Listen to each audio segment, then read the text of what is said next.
Good evening, fellow Grognards. Welcome to episode 8 of the Grognard Grumbles. I'm your host with the most, Cody Broussard. Tonight I am joined by one of my co-hosts, Chase Green. Dave Ferguson will not be joining us tonight, unfortunately. Hopefully he'll be back sometime in the future. Don't know when. And tonight we have a very special and legendary guest. The curmudgeon from the cellar has come to talk to us, Mr. Tim Kask. Tim, how you doing tonight? Oh, just another day in paradise, in the midst of the COVID-19 shit. Oh, yeah. Chase, Don't go much out anywhere. Don't do much anymore, Right. That's pretty much everybody's life.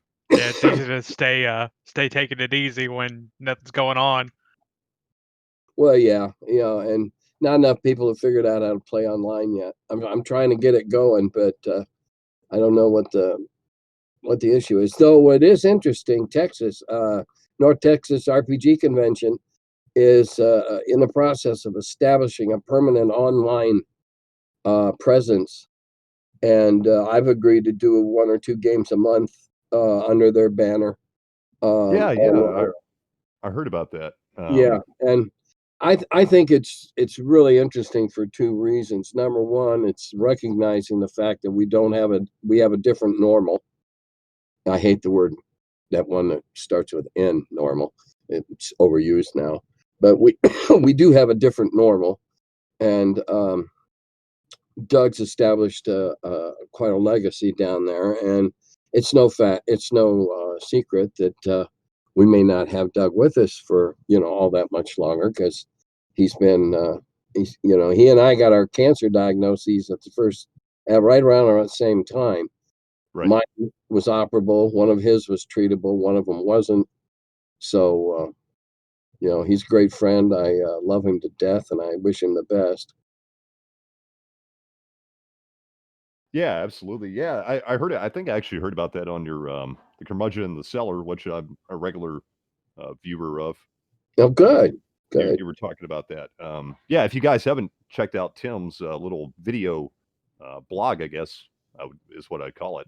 I guess it's one of those vlog. Yeah, but it's always really entertaining. Well, thank you. I try to be. I try to keep it apolitical. Yeah.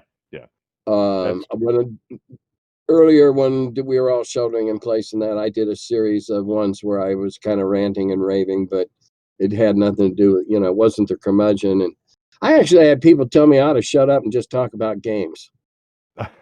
And I tell them, if that's the way you feel, just quit listening to me. And I might have even made other suggestions at the time. I don't know. Right. It's highly likely. Anyways, Tim, anytime I have somebody new on the show, I think everybody knows who you are, but one thing I always like anybody to do is kind of introduce themselves and also tell their story about how they got into gaming. So how did you get into gaming, Tim? 5th grade. 5th grade. 5th or 6th grade. I believe it was 5th. I went to a parochial school the first 8 years for my education, and a friend and I from school were assigned a project to make a representative model of the solar system, and we were doing it out of clay and make a giant mobile, and we got it done right away. And we'd already conned our parents into, we're going to be working on this for the next 3 weekends. Don't bother us, Right. And so we finished it on the first day of the first weekend, and my buddy Mike said, "Hey, I found this really cool game, I think." I said, "What do you mean you think?" He says, "Well, it's got more pieces than I've ever seen before." And it was Avalon Hill's D-Day. And so over the course of the remainder of those 3 weekends, we taught ourselves how to play, and we played the heck out of it, and we continued to play into about 8th grade, I guess. And then I went off to public school, and so we lost touch because he stayed in parochials. But I started in 6th grade playing D-Day, 5th or 6th. I can't, it might have been 6th. It's hazy. It was shortly after D-Day came out. I know that. And because it had a sticker on the side, I believe it said it was $2.99. Yeah. So this was in the 60s? Yeah. Yeah. Yeah. Awesome. Yeah. I graduated high school in 67. So that would have been 62 or 63, right around the time it came out. Very cool. Yeah, that's kind of how, even though I'm quite a younger guy, that's kind of how I got started in gaming was, and I've told the story of, fuck it, I'll tell it again, is my dad, was a gamer in the 70s, and he grew up playing those Avalon Hill games in the 60s and 70s. And so, when I got older, we every night that was kind of our bonding time. We played chess, and then he introduced me. He brought out his old Avalon Hill games, Gettysburg and Jutland and all that. And that's kind of how, well, two interests kind of peaked: history and and gaming. And Well, yeah. And see, I already had the history bug when yeah, I got my smallpox vaccination. There was a portion of it that made me root for the Chicago Cubs because I was born in Illinois, right. and a portion of it made me a history nut. And so I went on, and I ended up many, many, many years later teaching history. Oh, did you? So, I didn't know that about you. yeah, I'm late in my life. I went back to school and got a master's degree at 50 something, Yeah. and I taught school for a few years, and then decided I'd had enough, and it was advantageous for my wife and I and our retirement plans. So I retired at about 63 and a half. So what were you So, doing? I always wanted to ask you this, and I'm sure somebody's asked you this some point or another. I think we all know the story how you joined TSR and all that. I'm sure we'll get into that a little bit again tonight. But what did you do after you left TSR? I went and started another magazine. Ralph Partha Enterprises Yep. funded me to start a venture gaming magazine, and we published 13 issues. Um, though I parted from Partha at about number 6 or 7, I believe, and went out and you know did did my own thing. It was friendly, mostly, Right. um, and then Reaganomics hit, and I was I was selling more magazines every month and getting notices of bankruptcy. Oh, geez. Yeah. So um, tons of mom and pop shops went under during Reaganomics. That Right. trickle down crap didn't trickle that far. And a ton of those were the mom and pop hobby shops that we all grew up with. Yeah.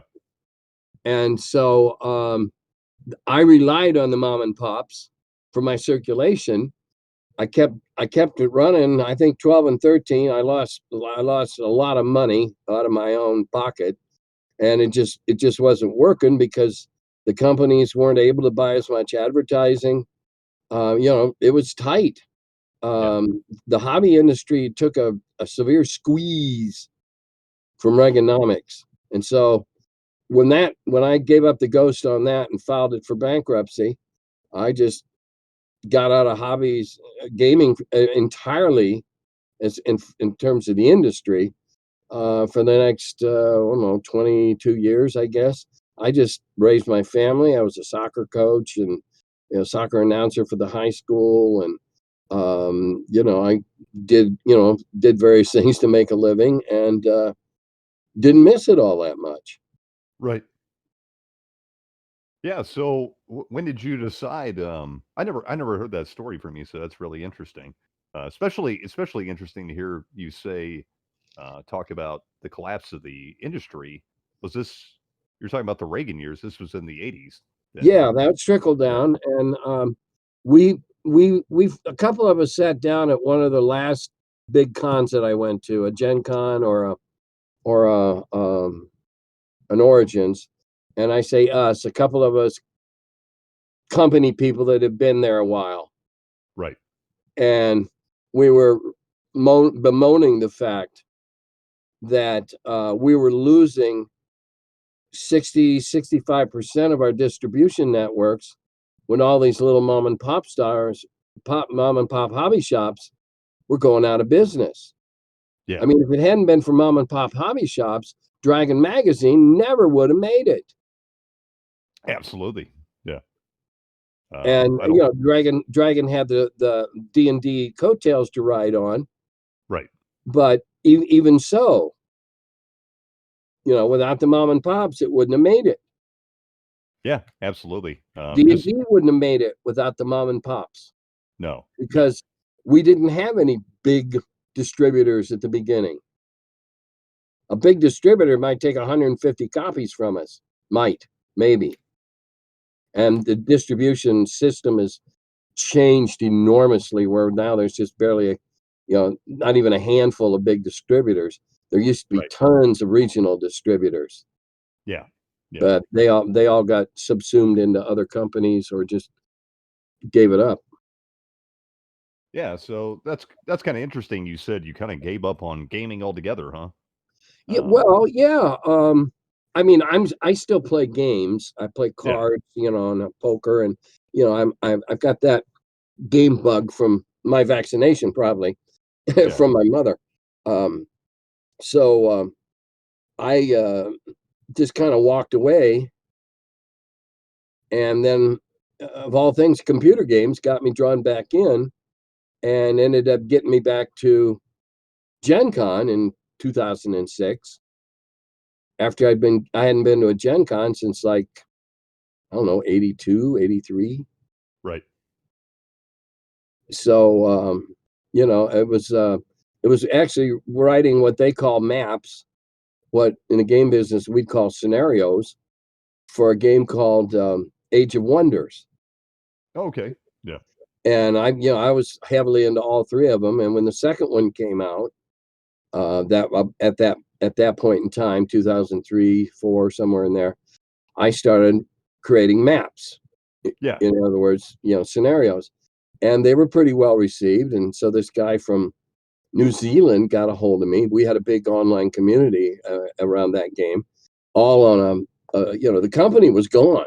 It was a total orphan game, Hmm. but it had this enormous following that would do their own patches, and the game could be skinned to any game you wanted to play. Right. Red Bear, Right. White Moon, D&D. You could skin it. You could change the uniforms. It was an enormously useful editor that came in here. Yeah. And so I realized, well, all those years I'd been an editor, I actually had some creative juices left. And so I started working on patches and stuff like that for that game. And guy got a hold of me and said, "Hey, I'm going to upgrade the digs patch, and I need somebody to write a bunch of new characters and heroes and stuff." And I Yeah. said, "Okay, send me some sprites." And so he sent me a half dozen sprites, and literally an hour later, I sent them back to him, and I had them all wrote up. When I looked at them, I knew who they were. Right. I knew what they could do. I mean, it was like, holy cow, there's a faucet I never turned on before. And Hmm. so one thing led to another, and a couple of years later, I'm back at Gen Con, and then there was Eldritch Enterprises, and then there was Dragon Magazine, or not Dragon, Gygax Magazine, and now just me doing what I'm doing. Yeah. So, you know, I always knew who you were because I was always pretty interested in the history of D&D and gaming in general. Um, but yeah, that kind of explains. It seemed like you kind of fell off the face of the earth for a long Oh, I time. did it. It was, Yeah. it was on purpose. I was bitter. I Yeah. was pissed off. Right. And the funniest thing was the stories that arose after I dropped off the face of the earth, seemingly, as far as the gaming industry was considered, because this is pre-internet and everything, Right. And some of the stories were just hilarious. I'll bet you didn't know that I'd worked for the NSA and the NSC, and I shot drug dealers in South America. I found this online. Okay. There were Wow. all these crazy tales about what had happened to me.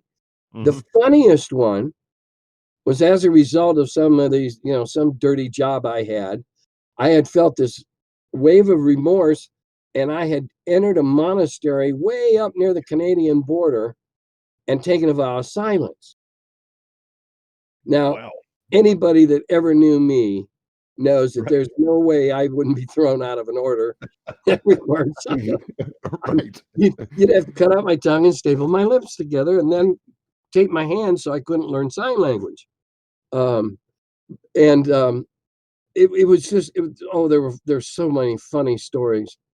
Those are a couple of the ones I remember as being the most outlandish. But just people wildly speculating what happened, where'd he go? Yeah. That's Unlike that's John Hill, who actually went to work for the government and had to sign right. an NDA, and really for several years couldn't even correspond with his friends. Yeah. Yeah. So yeah, I wasn't quite that level of remove from the industry. I just got out of it. Yeah, it's interesting. Yeah, I never heard any of that. That's really that's really funny. Um, so yeah, so you're how did you did Dragon Magazine, then you came back for Gygax Magazine, which was excellent. Whose idea was Gygax Magazine? Oh well, that was oh shit, now I'm blanking. Um, he's running TSR Games now too. Um, oh, oh God, I'm embarrassed. This is what happens when you're 71. Occasionally you get a brain fart. I'll Yeah. think of his name in a minute. um, anyway, the person whose name I remember in a moment um, got a hold of me at a Gen Con or at a Gary Con Right. and said, I want to pay you to do some consulting. And I said, okay, that sounds like a good gig. And so we agreed on a price and a length of time that he would have my services for. And oh God, his name's just tripping on the end of my tongue. They also just put out reissued Top Secret. Yeah. Um, Um, yeah. I don't know the guy's name. Oh, I do. I was in business with him. I'll think about it again in a minute. Yeah, it's just one of those things. It happens when you get older more often, I found. Um, so anyway, he used up his consultation fees in the first phone call, and Right. I said, "Yeah, okay, that's okay. I'll continue to Jason. Yeah, Jason. What's Jason's last name? Jason Uh, Elliott. Yeah. yeah, Jason Elliott. Thank you. Hope he doesn't hear this. He'll kill me next time he sees me.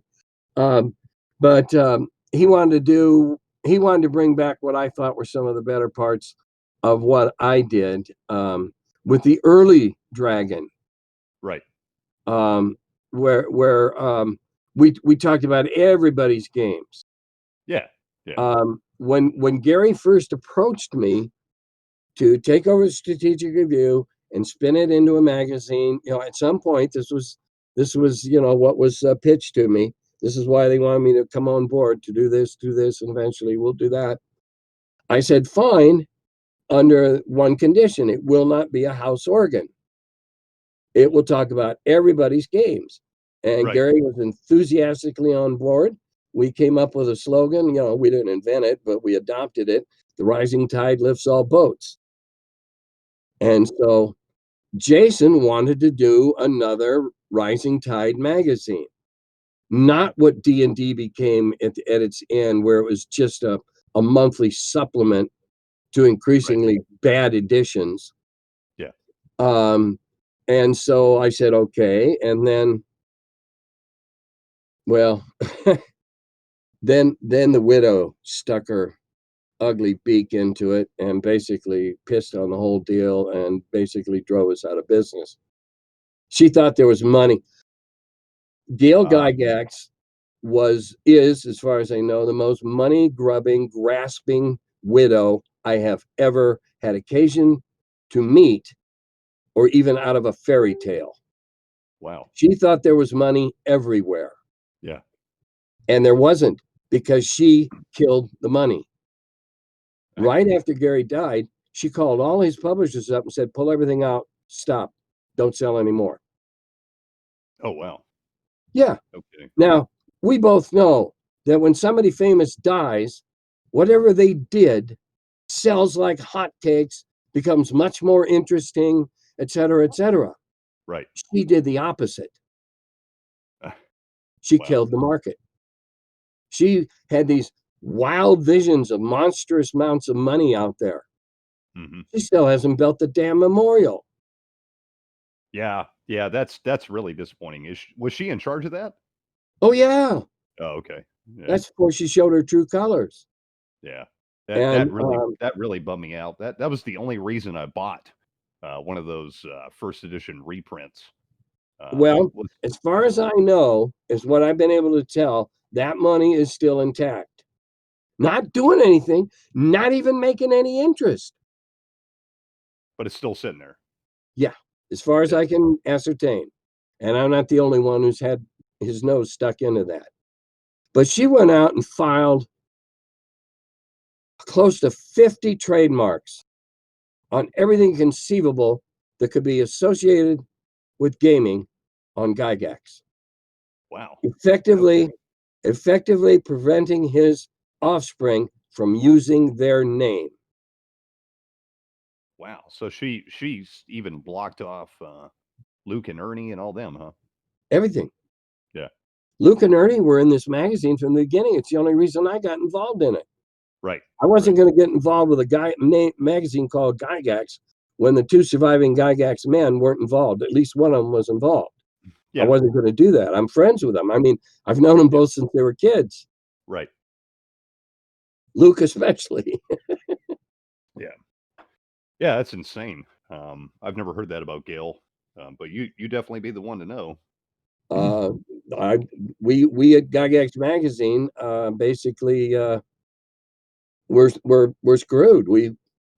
She cut the feet right out from underneath us, and in so doing, further demolished her ex-husband's memory. Yeah. Yeah. Killed all his goods.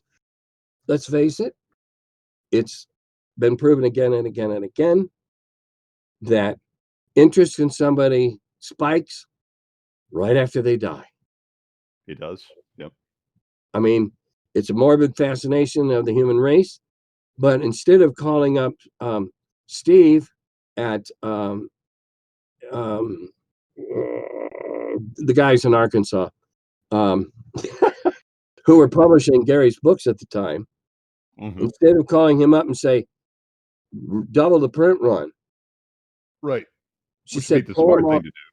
pull them off the shelves. Troll Lords, Steve at the Troll Lords, pull Yeah. them off the shelves.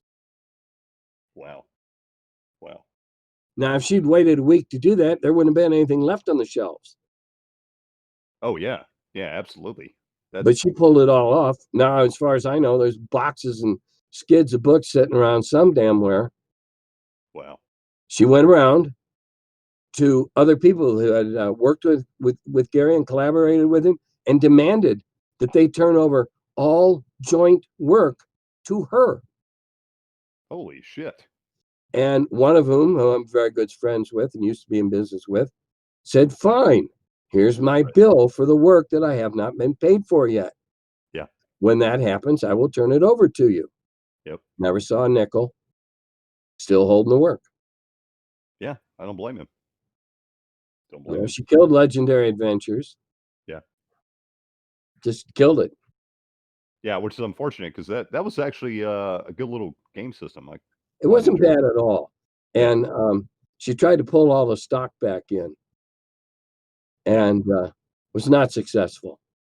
I happened to get a hold of the better part of a box of the bestiary and did okay with them. Yeah. Yeah. So speaking of magazines, and I've heard you talk about this before, but I kind of want to touch it on again because I've been discussing it with other people. Is the idea of bringing back a magazine like that. Not going to happen. Yeah. So that time has passed. I would be the most happy and most surprised person on the planet if someone came up with a business plan to come out with a print magazine that could actually at least break even. yeah. So I think print. We all know print's dead, right? Basically, Say print that magazines. say that softly and cross yourself when you say that. Right. Be sure to shed a tear. That's Yeah. right. I am print personified. Yeah, I mean, I'm all about it. Obviously, I mean, I'm surrounded in a room, literally surrounded with bookshelves, and And more on there's the floor. nothing that So smells quite as sweet as that new copy of the magazine when you open it up and sniff the ink. I wholly agree with you. But what if Finest you had a smell in the business world. model? What if you had a business model where you had a digital magazine with an option of a physical print? It's What do you think? Print on demand. Yeah, it's the we learned with Eldritch that the demands of print on demand to print in a format that can be printed on demand is very demanding. I know we're overusing a word here. I don't know that it would be worth the effort to do it in a printable format for the few copies you're likely to be able to print out, as opposed to the many, many, many more that you would sell digitally. I just right. don't know that it would. Call me a skeptic. I'm magazine. You cut me and I bleed magazines. Yeah, yeah, All right. I read 11 or 12 a month. right. All right. I am Mr. Magazine in my mind. Oh, I know But you are. That's why I'm asking you. in nomine patre, I feel they're dead in our hobby. Yeah, You simply, for one thing, everybody in the business wanted to be in my magazines, Little Wars and Dragon. right. Everybody. I Oh had yeah, to limit the ads I sold. And that's how I grew the magazine. When I right. had enough more ads waiting to go in, then I'd add another folio or a half folio, old offset terms, another 4 or 8 or 16 pages. Yeah, And, when I could afford them, I would add another 8 pages when I could afford it. There's not enough companies to buy enough advertising space today. Who would yeah, you sell ads to? yeah. Roll That's 20? very true. They're, That's right. half the people that you might think, so and so's in the business, their business model is antithetical to a magazine. Right. It's all So, online ads. well, there's just, for one thing, you can't get anything out of North America at a price you can possibly afford. So now you're going to have to set up a print on demand for Europe. Right. Now, personally, I don't know if they have differing manuscript requirements than the U.S. does. I don't know. I'm hoping they don't. The U.S. ones are tough enough to meet. Yeah. Yeah. So it becomes, a cost effectiveness. Yeah, I love gaming magazines, even bad ones, if there were any. I'd still look at them. Yeah, absolutely. Yeah. But the business model just is not there to do it. Yeah. It would have to be a vanity hobby. Yeah. Absolutely.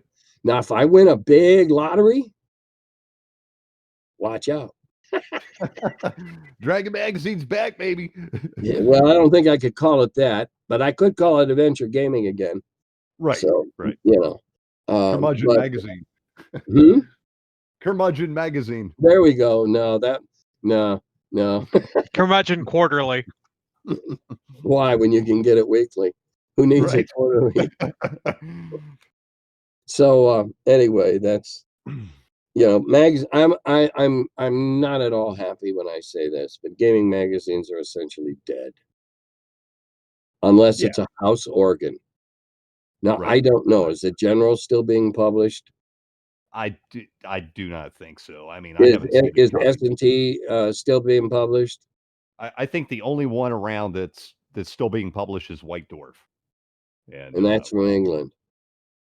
Yeah. I mean, and And that's their business model has very little relation to ours. Yeah, it does. It's a very different model, and Very they're different market.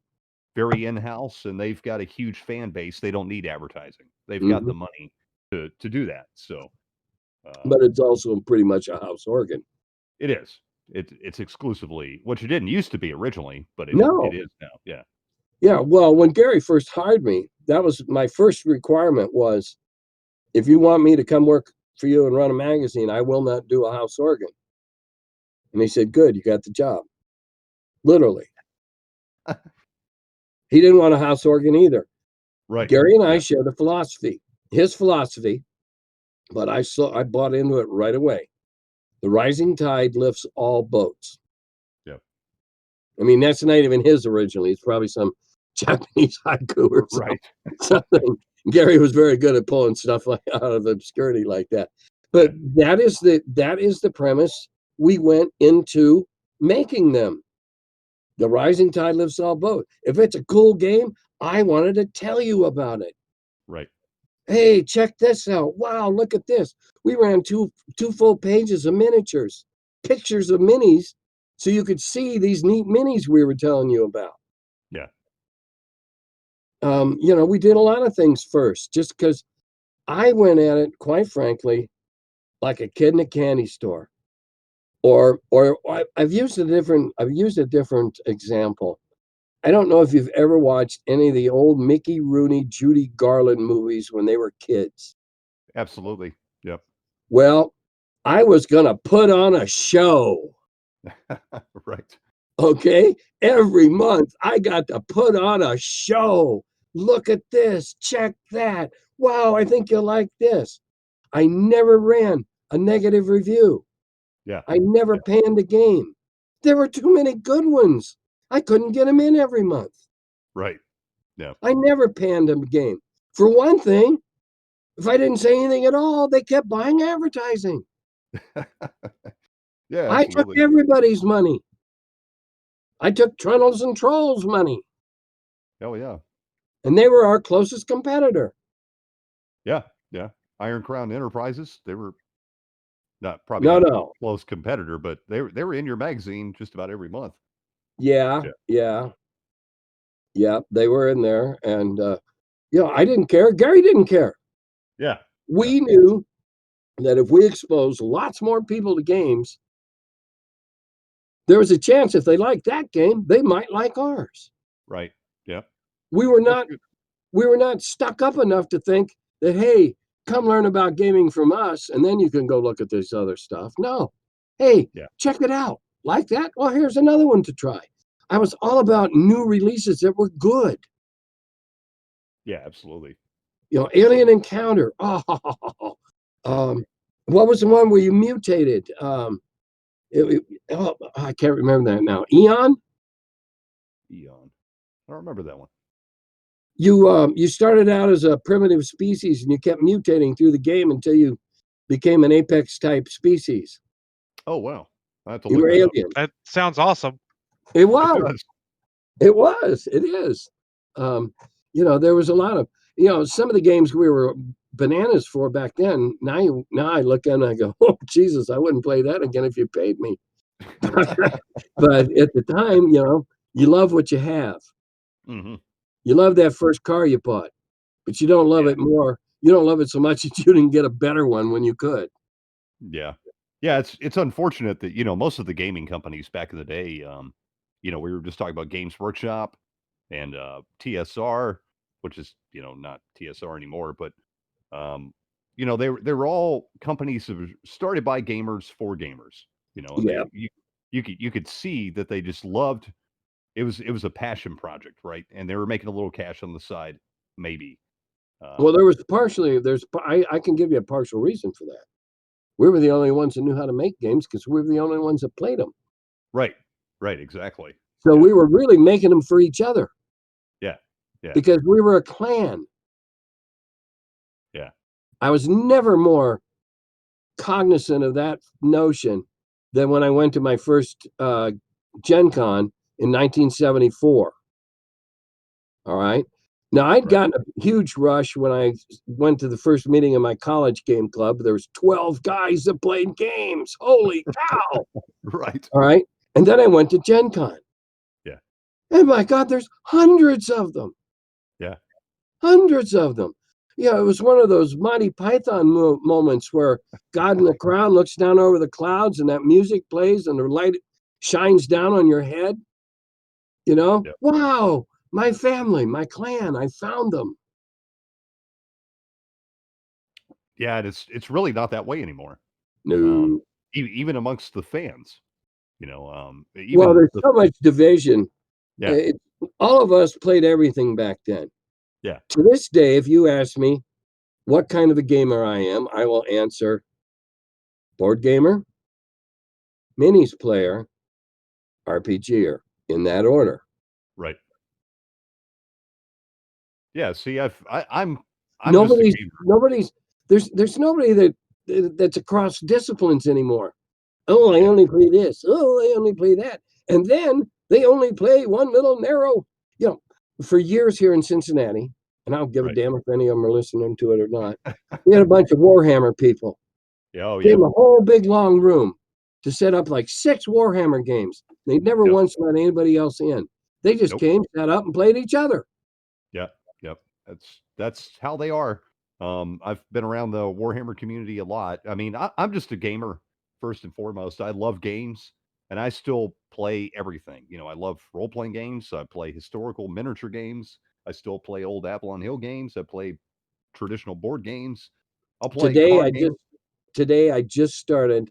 I have that huge that box of plastic ogre miniatures. Today I Oh yeah, just started assembling them. After they're assembled, I will paint them, yep.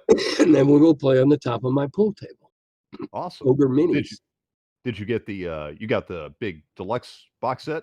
Yeah, yeah, Yeah, yeah. yeah, Awesome. the huge one. Yeah, Yeah. somebody cut me a deal on it about a year ago at one of the cons. One of the dealers that I know Yeah. he was selling them really cheap, and then he knocks them off for me. And then when I couldn't take it home from there, he says, "That's all right, I'll bring it the next con," because we were both going to be at the next con. And he did, and I bought it, and it's been sitting here for a year and a half, almost 2 years. Right. There's Oh my 400 minis here waiting to be assembled and painted. They're plastic. That's easy assembly, but that's a hell of a lot of painting. I quit painting for 15 years until I had Yeah. my cataracts removed. I couldn't Right. see. Yeah. Well, now Yeah. I got eyes. I just need readers for. So I'm anxious to get back into painting. I'm just wondering if I can remember how. You'll be all right. Hey, if you need some tips, I'll help you out. Nothing to it. Been a Uh, long time. yeah. No, I still I play a lot of miniature games. I still paint a lot. Um, that's actually probably if I call anything a hobby, that's probably my hobby Painting is minis. painting miniatures. Yeah. Yeah. There's so Because many funny. There's so many yeah. funny memes on Facebook about miniatures, Oh my God. Yeah. and we've all been guilty at one time.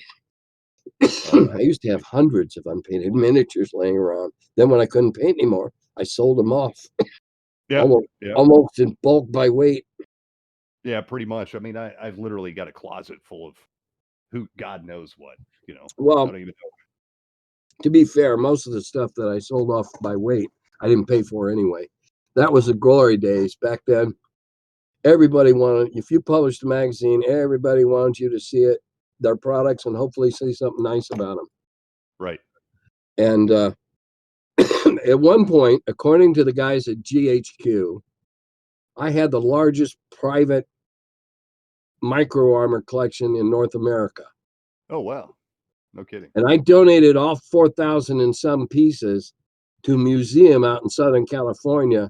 And they're making dioramas to go in the Patton Museum down in Point Chiriasco, California. And so Whoa. someday, outside that room, there'll be a little brass plaque saying that this stuff was all donated by Tim Kask. And that is what I consider to be immortality. Your name on a plaque in a museum. Yeah, What could be better? that's cool. That's What cool. more could you possibly ask for? Yeah. That's pretty Nobel awesome. Prize? Well, I haven't done anything for a Nobel Prize. But my micro armor collection isn't the fucking Pat Museum. Yeah, yeah, it is. Yeah. So yeah, there's 4,000 and some pieces. It was huge, and I hardly bought any of it. Yeah, yeah. And what I did buy, I bought at odd lots at auctions over the years. Oh, there's some Mark IVs in there. Yeah, I can use those. So I'd buy the lot for $4. Right, right. So yeah, it was a lot of stuff, and I got a decent tax write-off for it, so it was all right. So do you still play miniature games? When I can, if I'm at a con, Yeah. I don't have minis here anymore, though I will be playing Ogre minis this fall, I'm sure, because their minis rules are much better than the board game rules. The board game rules are kind of cut and dried, rather simple. And not to say it isn't a good game, it is a fun game. The minis rules are very crunchy. Yeah. Very crunchy, and therefore I like them. Yeah. I like my minis rules crunchy. Not much else. I certainly don't like my role-playing rules crunchy. Suggestions, not rules. Guidelines, not rules.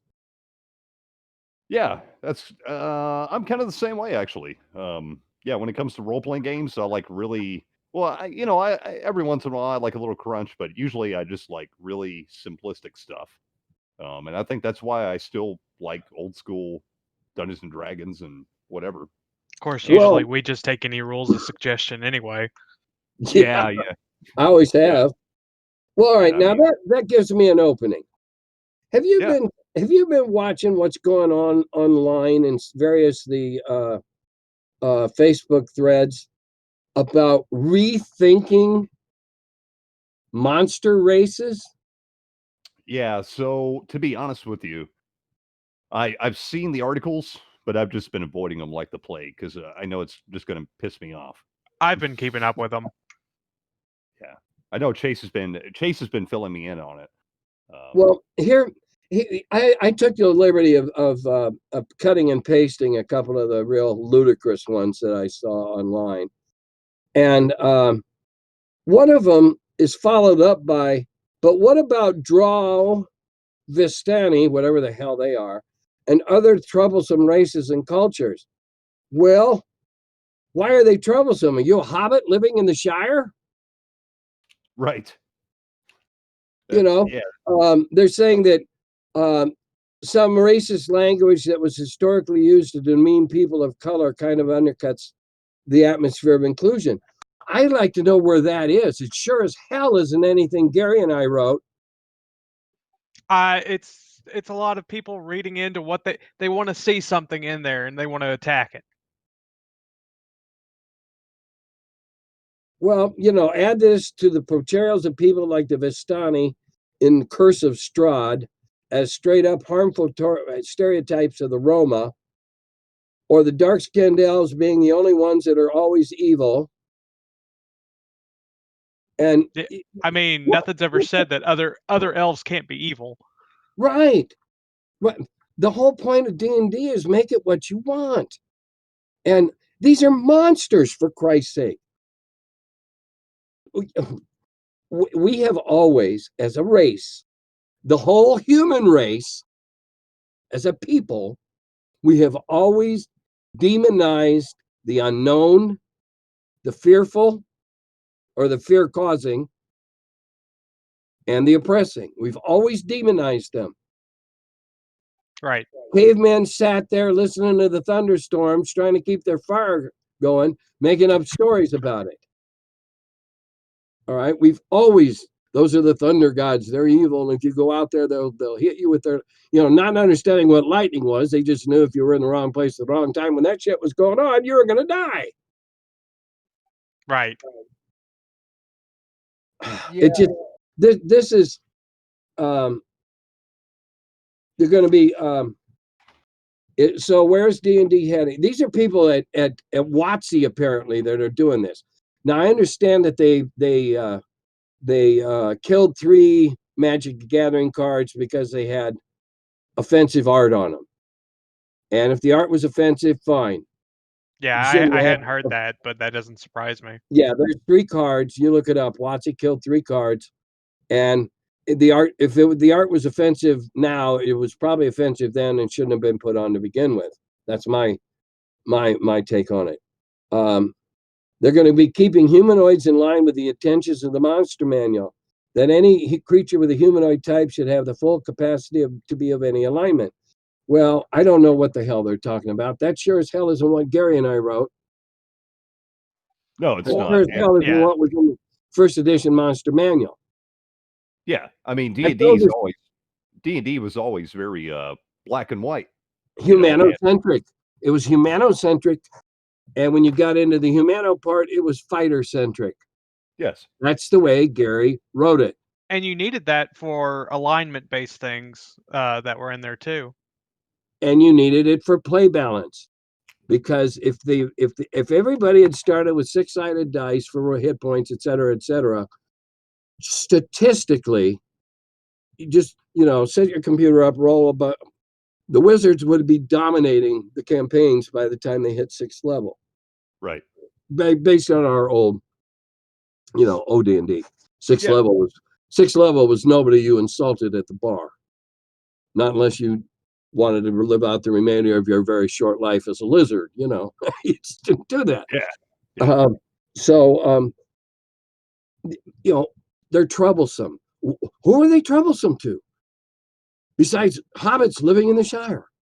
Right. We've Exactly. always, as a people, demonized the other. Yeah. By putting our fears into solid state, if you will, on them. This is ridiculous. You're going to go back and here we go. We talked about certain folks always being evil, looking at you orcs, and how depicting them as savage tribal brutes that utilizes the same racist language.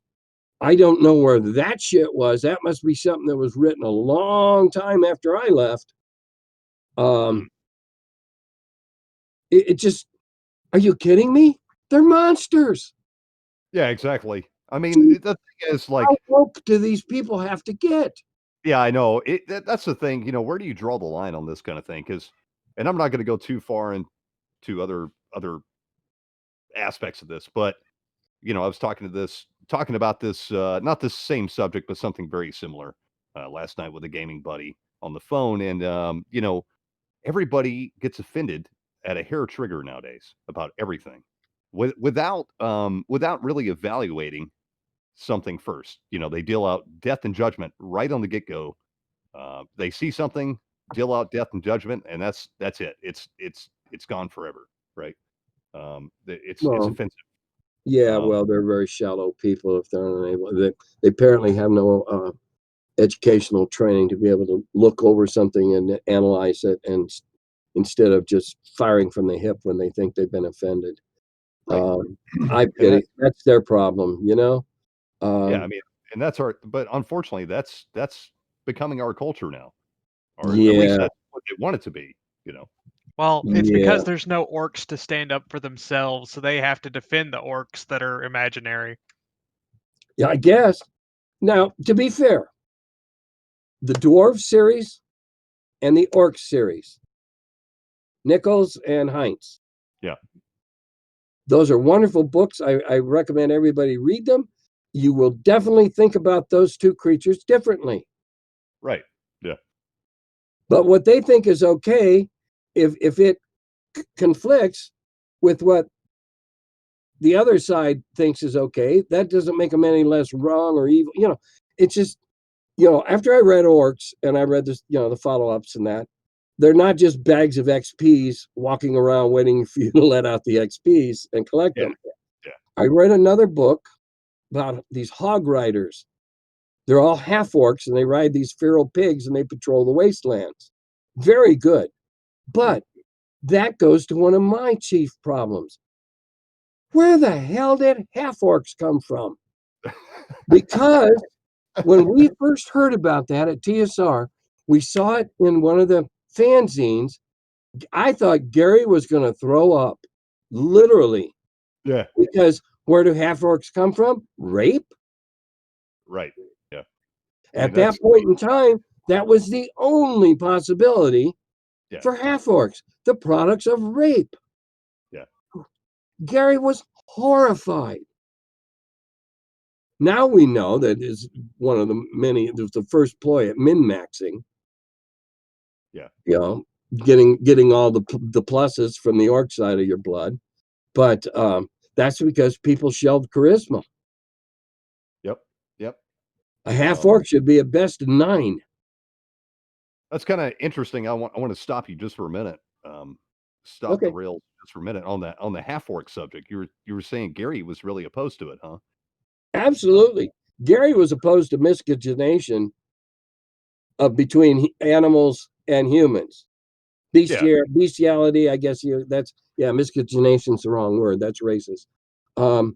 He was definitely opposed to that because in our mind at that point in time, orcs were beasts. Right. Now, So at that why point in didn't he? time, any Why? historical reference to orcs, whether it's Tolkien or the old Germanic fairy tales, orcs Right. were evil. Yes. No iffy, wishy-washy crap. Orcs were bad. Right. Why would you want to play something? It just, never understood that. Yeah. So why did Gary include it in the AD&D Player's Handbook? Because Gary was smart enough to know that if he didn't, people would do it anyway. And okay, here's a way we can keep a lid on it a little.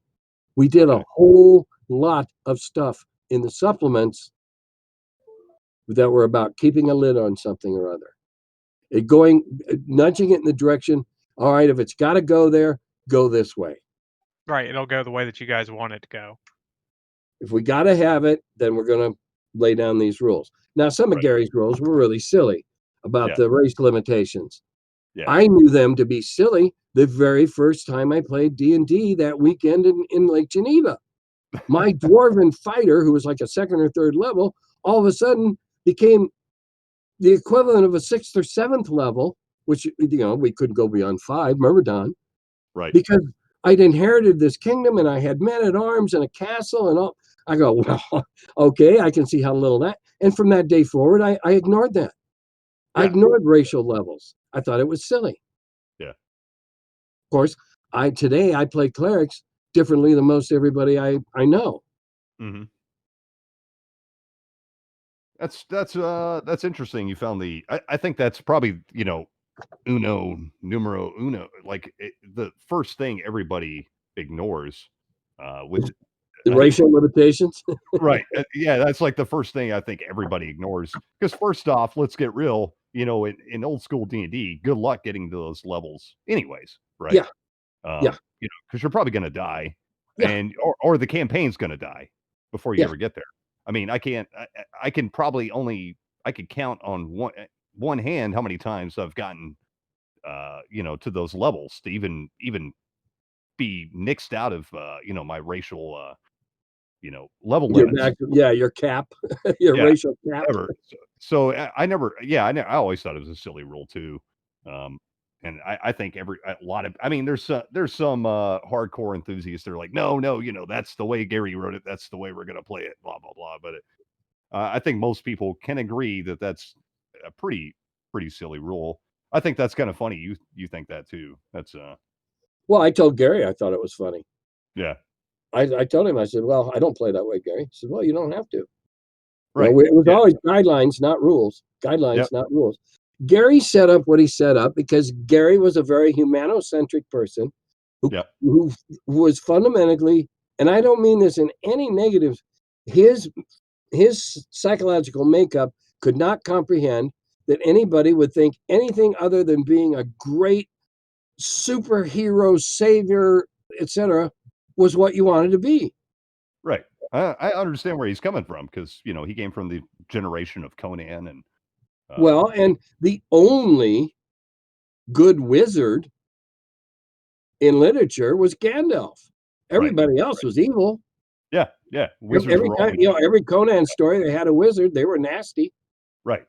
Demon worshippers and snake Yeah, god worshippers and everything and else. Jerry just could not understand why anybody would want to be anything else but a human hero that would save the world. Right. Yeah, I And totally understand that's Gary's flaw. He just couldn't see it. And he decided, therefore, that's the way he set it up. Heroes, fighting men started out with the best chance at living through the first adventure. Right. Everybody else had to prove themselves. Yeah, that's right. Yeah. Be smart, be lucky, or be fast. Yeah, I've heard you talk about how you kind of argue with Gary about the magic user, giving him magic missile and trying to give the magic user something. Well, yeah, if the old original magic missile either hit or it didn't. Right. Now, if it hit, it was like a mortar barrage coming in. Yeah. It was awesome. But at first level, good luck getting a hit. Right. Unless you were shooting it at a haystack or something that wasn't going to move. And then you cast your one spell and you're done. That's it. Then you spend the rest of the adventure hiding in a basket somewhere. You fighting men, go ahead. Exactly. I'm right behind you. I'm here with my misericordia, and I'll apply the last rites if you need it. That's too funny. Well, Gary saw that if he didn't muzzle wizards would be controlling the campaign by level 6. Absolutely. And they do really. I mean, and we published a very controversial article shortly after I got there that made the case that Gandalf could not be said to be anything bigger than a 5th level wizard, according to everything that Gandalf did in the trilogy was doable by a 5th level wizard in D&D. Yeah, we've had that discussion before. Yeah, I think everybody has. Yeah. I mean, yeah, come on, everybody's, Gandalf, the sun rises and sets out of his butt, Well, yeah, he was a 5th level magic user. Yeah. And that ought to tell you how we valued levels back then when Gandalf was only a 5th level wizard. Right. Yeah, it's very different now. I mean, getting a level back then, it was a big deal. Damn, it was worth buying a round of drinks for the group. Real drinks. Right. Real drinks. Nowadays, it's like, you do one adventure. Oh, you level up, Now, I'll give you the counterpoint to that. When we were playing twice a week for 11 months down in Carbondale, right, we would go several adventures before somebody would say, "Hey, I think it's time we total up experience points." And so everybody get out their notes, and I say, and you went up a level. You're almost. We weren't driven to be good. We were driven to show up in the next adventure and see what we could kill and what kind of stuff we could take.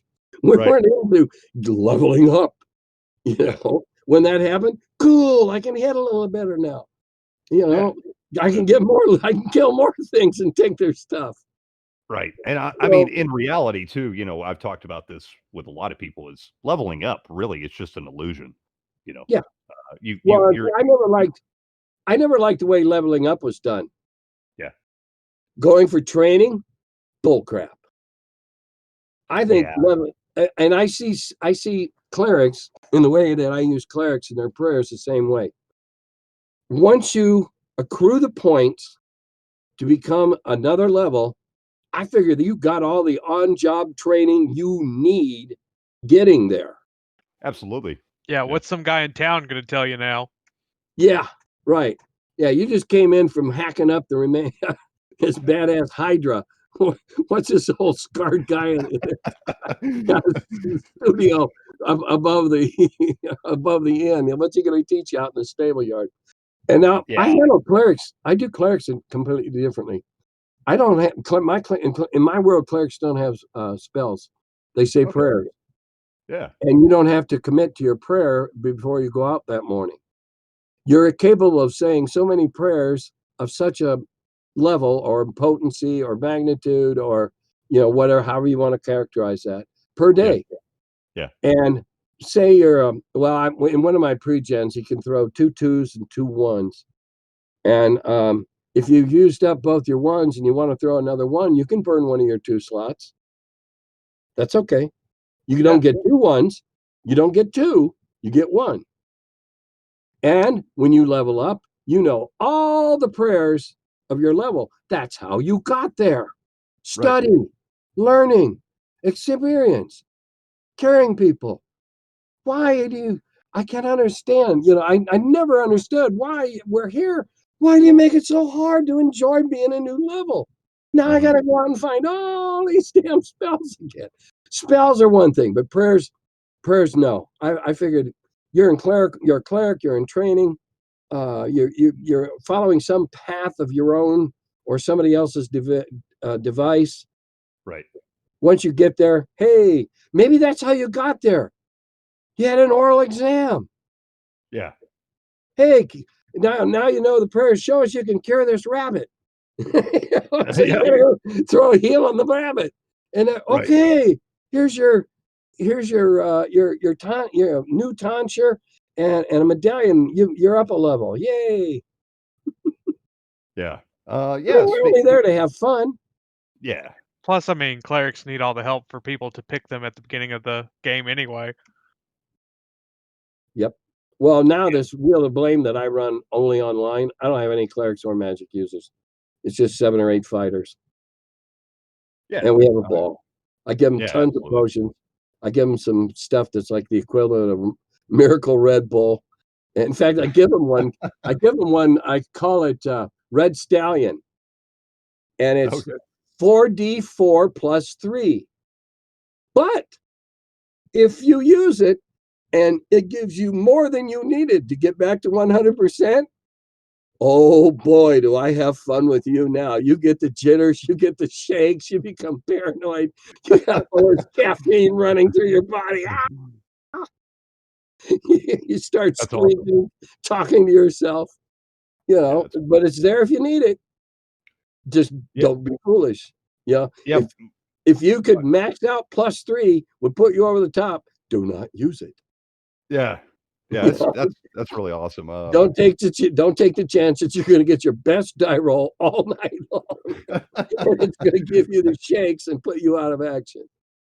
Yeah, my buddy runs a game, and he just uses he's got a little homebrew D&D game he runs. It's like a combination of original D&D and the fantasy trip. He kind of combined the two together, and he only uses 2 classes. He just has fighting men and magic users, and that's it.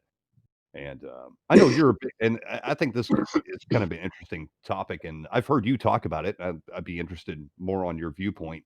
Is character classes and all the specialized character classes really How necessary? much time do we have left? We got as much time as you want, man. There's no limits here.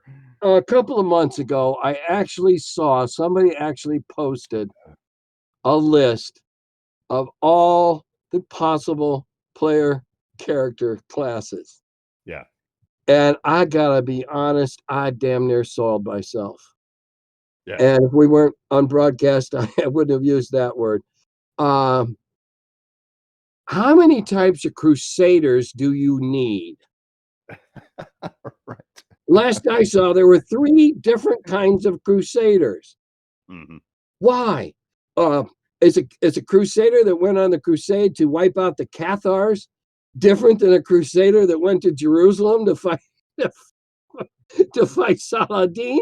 Come on, you're a crusader. It's like, how many different kinds of paladins are there? A paladin is this dude with a stick up his butt that lives by a really strict code. It doesn't matter which stick you got up your butt, it's your code. Right. It's one size fits all when it comes to paladin butts. Insert stick here. I absolutely do not understand it. The only change that I have finally come around to was not calling the thief anymore and calling him a rogue. Right. Yeah. Because our thieves were always kind of roguish dudes anyway. They never stole from the party. They never kept things back from the party. They just didn't play that way. Yeah. And when I found out people were playing like that, I was aghast. Yeah. What? They're stealing from their party? Are you kidding me? And I learned a hard lesson about thieves. Never give thieves as a pre-gen and giving them an alignment. Oh, yeah. Any kind of alignment. Mhm. I'm just following my alignment. I'm just playing my class. The time I heard that, I wished I could have stuffed a sock in somebody's mouth for saying it. Yeah, I quit. In fact, that caused me to not put alignments on any of my. I have two sets of pre-gens. I have some really good ones that got lots of neat trinkets and stuff. They're well Right. equipped and very formidable in old school D&D terms. And then I have a bunch of, second, third, and fourth levels. And the high ones, they get good stuff, and the little ones, they get nothing, and except their weapons and a whole bunch of cure potions. The game I run now is a wholly different kind of game. I'll tell you. It's I call it the Wheel of Blame. Yeah. Everybody gets a pre-gen. Everybody gives me two things on a note card. Two things, nouns, with as few adjectives as possible. Hmm. One time, one of the very early ones I got was a red pickle and a red dragon. And they found this pickle spiked on the top of this mountain that was about the size of the Oscar Mayer Wienermobile, which is the only time I'll metagame is when I can get a laugh.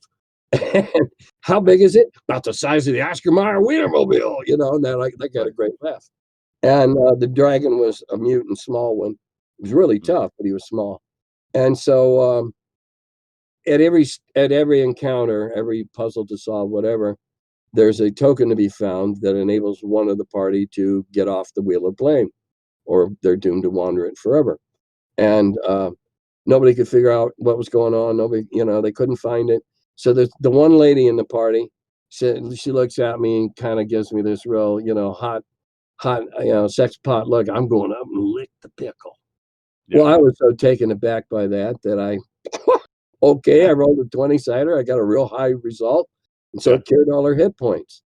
And so somebody else ran up and licked the pickle, and I rolled, and not as good, so it cured half their hit points. So, there's always a third one that runs up. Well, sorry, it didn't seem to have any effect. You probably need to come back in a couple hours when it might have regained its potency. Well, my table lost it. We disrupted every table around us. We were in one of these monster auditorium places. We must have interrupted 12 other tables in a radius around us because we were just laughing our butts off. Yeah. That's the kind of game. It's about problem solving. Yeah. And it's also about giving people what they want. And I'll give you an example of watching out what you wish for. I ran a game for Texas on Sunday afternoon, and I had this problematic player, and I found out later that he was problematic in everybody's games.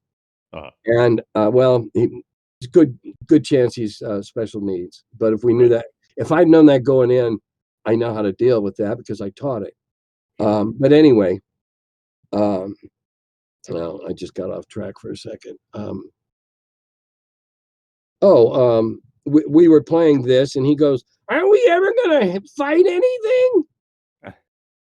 Well, next encounter, the boulet tore him into 5 pieces. Oh, yeah. Yeah. And we glued him back together with one of the universal antidotes. The party had 3 of them between them, and that's what it's for. It's, for dumb moves early in the convention, you can play again. Yeah. And I asked him, I said, "Well, have you had enough fighting?" "Oh, yes," he said, "I believe I have." So it's all about giving players what they want, too. Yeah. And it's what it is. I take the 2 things on their card, and I make it into an encounter. Yeah. And I try. The best thing I can hear is, "Oh my God, I died on my own card," because I disguised what they gave me so well, Right, that they had no idea where they were at. Because at the end of the game, everybody has to fess up as to whose card this is. Hence the blame, and the coin that they get. Now it's just a virtual coin. But when I was going to cons, I had Iron Wind print me up a bunch of coins. Mold me a bunch of coins that says it's not my fault. And if you have one of those, you get off the wheel of blame. That's hilarious. Yeah, and when I say few words, I had somebody give me on his card a World War II flamethrower with a faulty ignition system. Yeah. And he was indignant when I blew him all up with it. Had he not put that, I might not have thought of having that roll. But he put it there.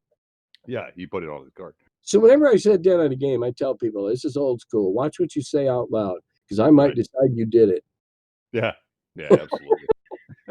That's funny. Yeah, it sounds like a fun game, though. I'd like. Oh, it is. I've had some of the most novel approaches. I love doing the game because it makes me think. I invent the thing on my feet as we go. Adventure to adventure. Okay, I'll pull out a card. Okay, and off we go. And so I love it because it's mental gymnastics for me. They like it because we play for a lot of laughs. And you got to think, you got to ignore the fact that that some people think there is a box. Yeah. That's how far out of it you got to be. I had a guy, they were faced by this thorn thicket and trying to figure out how to get it. And they had this wonderful honey that the giant butterflies seemed to be crazy for. So he stripped off naked, poured the honey all over himself, got the butterflies to carry him over the thorn hedge, landed on the other side, and he got the part.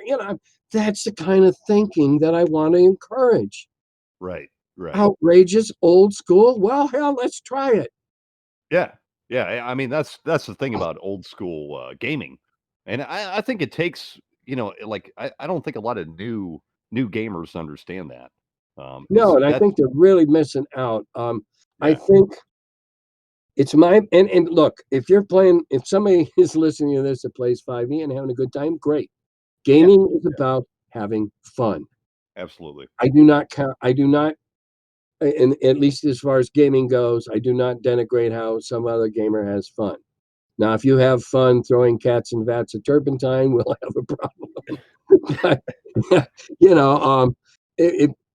But, having said that,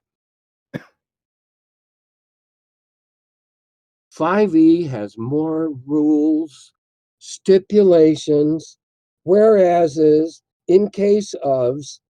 My God, it's like it was written by lawyers. And I think it was. Rules lawyers. Yeah. And the thing is, like skills and abilities, what utter cow flop. I don't know if you have kids listening to this or not. So no. Yeah, you're welcome to say whatever you want. What utter bullshit. Steaming hot in the sun. Yeah. Utter bullshit.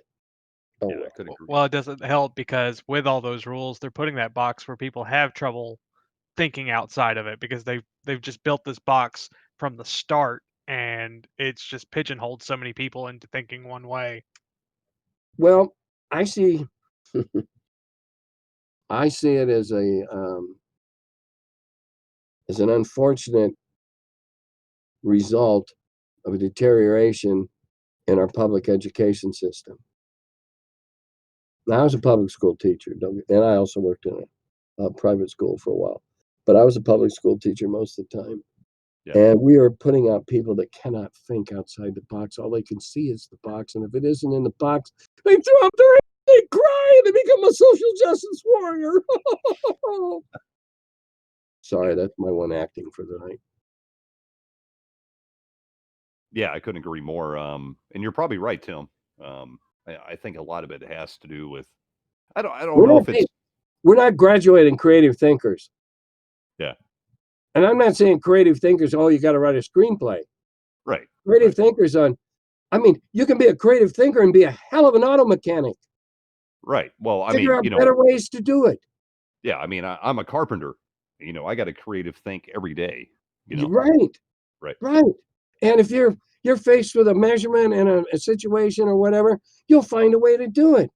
Yeah. Many of these younger players throw up their hands. Oh, I can't do it. I need a rule to tell me what to do. I need a rating to see if I can start a campfire. I need a rating to see if I'm smart enough to get in out of the rain. Yeah. Discern rain. I guess that one you ought to get free.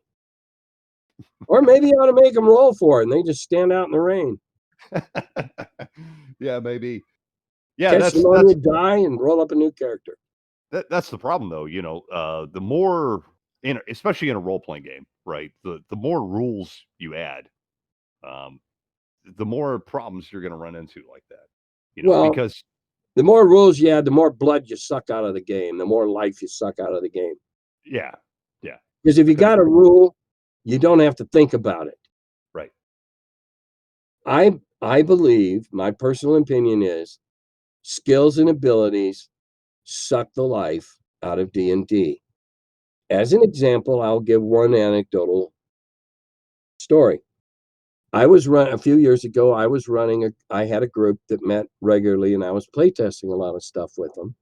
Wampler was drawing it all up, and you've probably seen some of his cartoons of some of those adventures.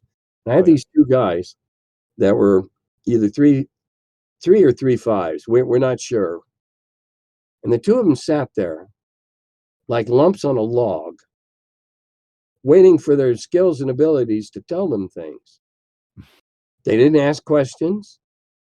Yeah. And I never understood. Yeah, I never understood. Why are you here? You're not doing anything. You're not asking. I mean, the number one tenet of old school Dungeons and Dragons is getting information. Yeah, exactly. Intelligence gathering is the number one priority of any old school adventure. Knowing where you're going, what you're likely to meet, what you're going to do, intelligence. Yeah. And these guys sat around waiting. They go into a room, and I guess they just waited for me to tell them whether or not their skills detected anything. Right. And I kind of felt sorry for them. They were so reliant on it. They hardly talked. Yeah. Well, Yeah, why are you in a group if you're not part of it? Yeah, the flip side to that too is you have to have a good DM to feed you that information as well. Well, And, but see, if you'd asked me, I'd have answered. right. No, But I'm not. going to volunteer the fact that the floor has a half inch for every 8-foot slope. I'm not going to tell you that unless you ask. Right, exactly. Yeah, and I'm not targeting that at you, but I've played with a lot of really bad DMs. I'm putting myself in the position as an old school DM, not me. But most of us old school DMs, we didn't tell you nothing unless you asked for it. And Gary was the best at that there ever was. Yeah. He didn't tell you jack squat. You had to ask. You had to pull it out of him, especially when we were playtesting Gamma World. Oh my God. Yeah, That was one of the most grueling playtestings I've ever done. Yeah, I've heard a bit of this story. You told this before, but tell it Yeah, again. 2 adventures really to figure out that was a staircase. Yeah. Being blind in one eye for the whole adventure, figuring out that was a really powerful flashlight. Right. Yeah, and that's the way Gary played. And it was okay. Yeah. You didn't expect him to give you anything. Yeah. You pried that information out of him. Mm-hmm. And boy, you didn't metagame. Oh yeah. He was he was hell on wheels if you tried to metagame him. Oh really? Yeah. Oh yeah. You don't bring that crap into Gary's game. Your character doesn't know it. Shut up. And that was the end of it right there. Your character couldn't know that. Be quiet. Yeah, well, that's another aspect I think a lot of new school gamers don't understand is Character getting into knowledge. right character knowledge, and because I'll be sitting at a table with a group of gamers, and I'm playing a character, I'm playing that character, and I try to imagine what that character would know, and and try to role play that character, and yeah, you're playing the role, right, and a lot of people will sit there and talk out of character and be like, and they'll discuss what's going on and blah blah blah, and if I'm like, what are you guys doing? This well, you're supposed to play a breaking role. Yeah. You're supposed to play a role. Yeah. Now, a good example of that would be supposing if you've seen the movie. Have you seen the movie Sling Blade? Yes. All right. Supposing Billy Bob wanted to play him as a smarter guy. Yeah. Would that have worked? Hell no. No. You play the role that you're given. Exactly. Now, you're not in a movie where you're limited to the script because you write the script however you choose within the role that you are playing. You can go left, you can go right, you can lay down and cry, I mean, you can do whatever you want. Yeah. But you play the role you're given. You don't take Billy Bob's character and make him a beautiful mind type guy. Right. Exactly. And you don't make the beautiful mind guy, semi coherent. Mm-hmm. You play the role you're given. People don't want to play roles. People want to advance. They want to become more powerful. I don't know why. Well, I'll tell you why, Tim, and I think a lot of it has to do with I'm not 100% sure on this. I mean, there's no real data to support this, but in my opinion, playing with enough gamers, and I've played with a lot, I know you have too. I think it comes from the video game mentality. To be honest with you, I think a lot of this newer generation has grown up playing video games, and they've played video game role playing games, and that's how they operate, and that's what they expect a tabletop role playing game to be. You know what I mean? Well, you might have a very good point there. That's certainly worth looking at. There's a funny subject you just tapped on, and that's video games. Yeah. Where would any video games be today without Dungeons and Dragons? Oh, I know, and I've brought this up a lot. Dungeons and Dragons had a huge cultural impact, not Well, just but on the table. look at the very structure, Yeah, and yeah, look at a couple of people that went into the video game field in the early '80s, absolutely. and their roots in role playing. Yep, Janelle Jacques being the primary example. absolutely. Um, Lives, levels, hit points, Everything all that stuff. came from D&D. Yep, yep. Um, even in non-role playing games. I mean, you look at first-person shooters. Mm. Yeah, it's still a derivative of like the guys that First create. person shooters, finding a med kit's no different than cure light wounds. Right, How right. good Yeah, how good did it fix you? yeah. You still have hit points.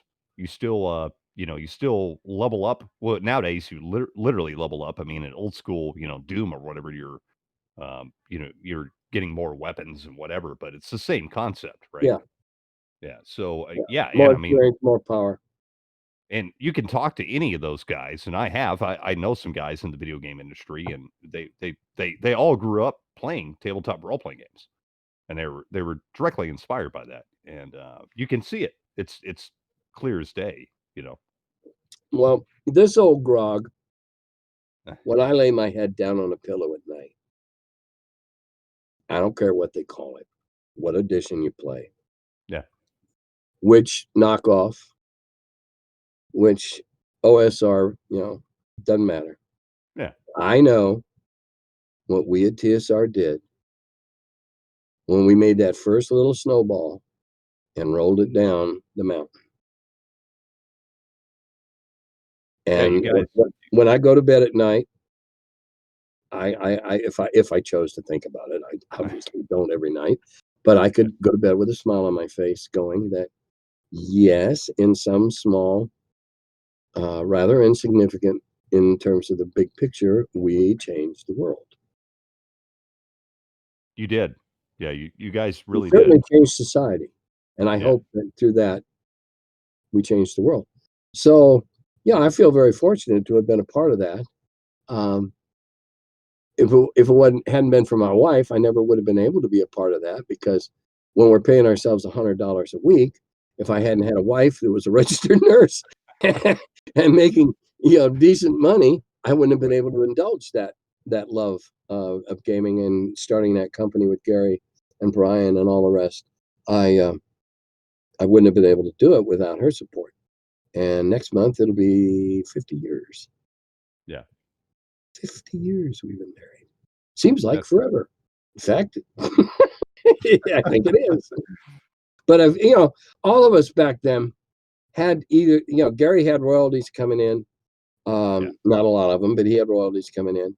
All of us back then in those early days either had to have a side, a real job, Right. was what we referred to them as, real jobs, because nobody was making any money in gaming.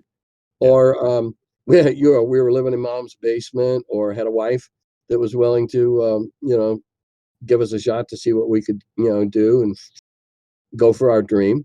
And those of us who were able to do that were incredibly fortunate. Yeah. Watching gaming bloom like it did, it was quite a ride. Those first 5 years at TSR that was quite a ride, and that's what I remember. If I choose to think about it when I lay my head down at night, is that yeah, we had a profound effect on society. I've had so many anecdotal instances of people coming up to me and telling me what D&D meant for them when they were growing up, the trouble they stayed out of, the summer that they them and all their buddies spent the summer playing D&D and stood out, shooting off fireworks and getting in trouble and stuff. The people that were shy in front of people, other people, and the nerds, and all the stereotypes that have said to me, D&D changed it. Probably the most profound. Several years ago, I'd crashed a WotC party at Gen Con. Yeah. I took the broad wording of the invitation to figure, well, I fall under that blanket. And yeah, not with WotC, but anyway. And I had this young man come up to me, and he saw my name tag, and he just flipped out. Yeah. And he wanted to tell me about how when he was a sophomore in high school, he was shy, he was a nerd, he couldn't get up and speak in a class that required speaking or whatever. And then that summer he started playing D&D, and I said, well, so he told me, how much he enjoyed it. I said, well, how did it work out for you? Well, he was the vice president of a senior class in high school. He was, I think he was on debate or forensic speech, back what we used to call different disciplines of speech. And he told me he never knew you could have that many girlfriends at one time. Mm-hmm. And he's maybe an extreme example, but he's not much different from dozens and dozens of the same thing that I've heard about. This big, and when I say big, tall man, not fat, but God, he must have been 6'4", 6'5", wearing a short sleeve white shirt and a tie. Stopped me in the halls at Gen Con one year. Must have been around 08 or 09. He wanted to tell me how him and his buddies had played D&D for their last 2 summers in high school and all the trouble they'd stayed out of. And I said, well, golly, I guess we didn't do a very good job of ruining you, did we? And we had a laugh about it. And I said, just as a aside, I said, what are you doing now?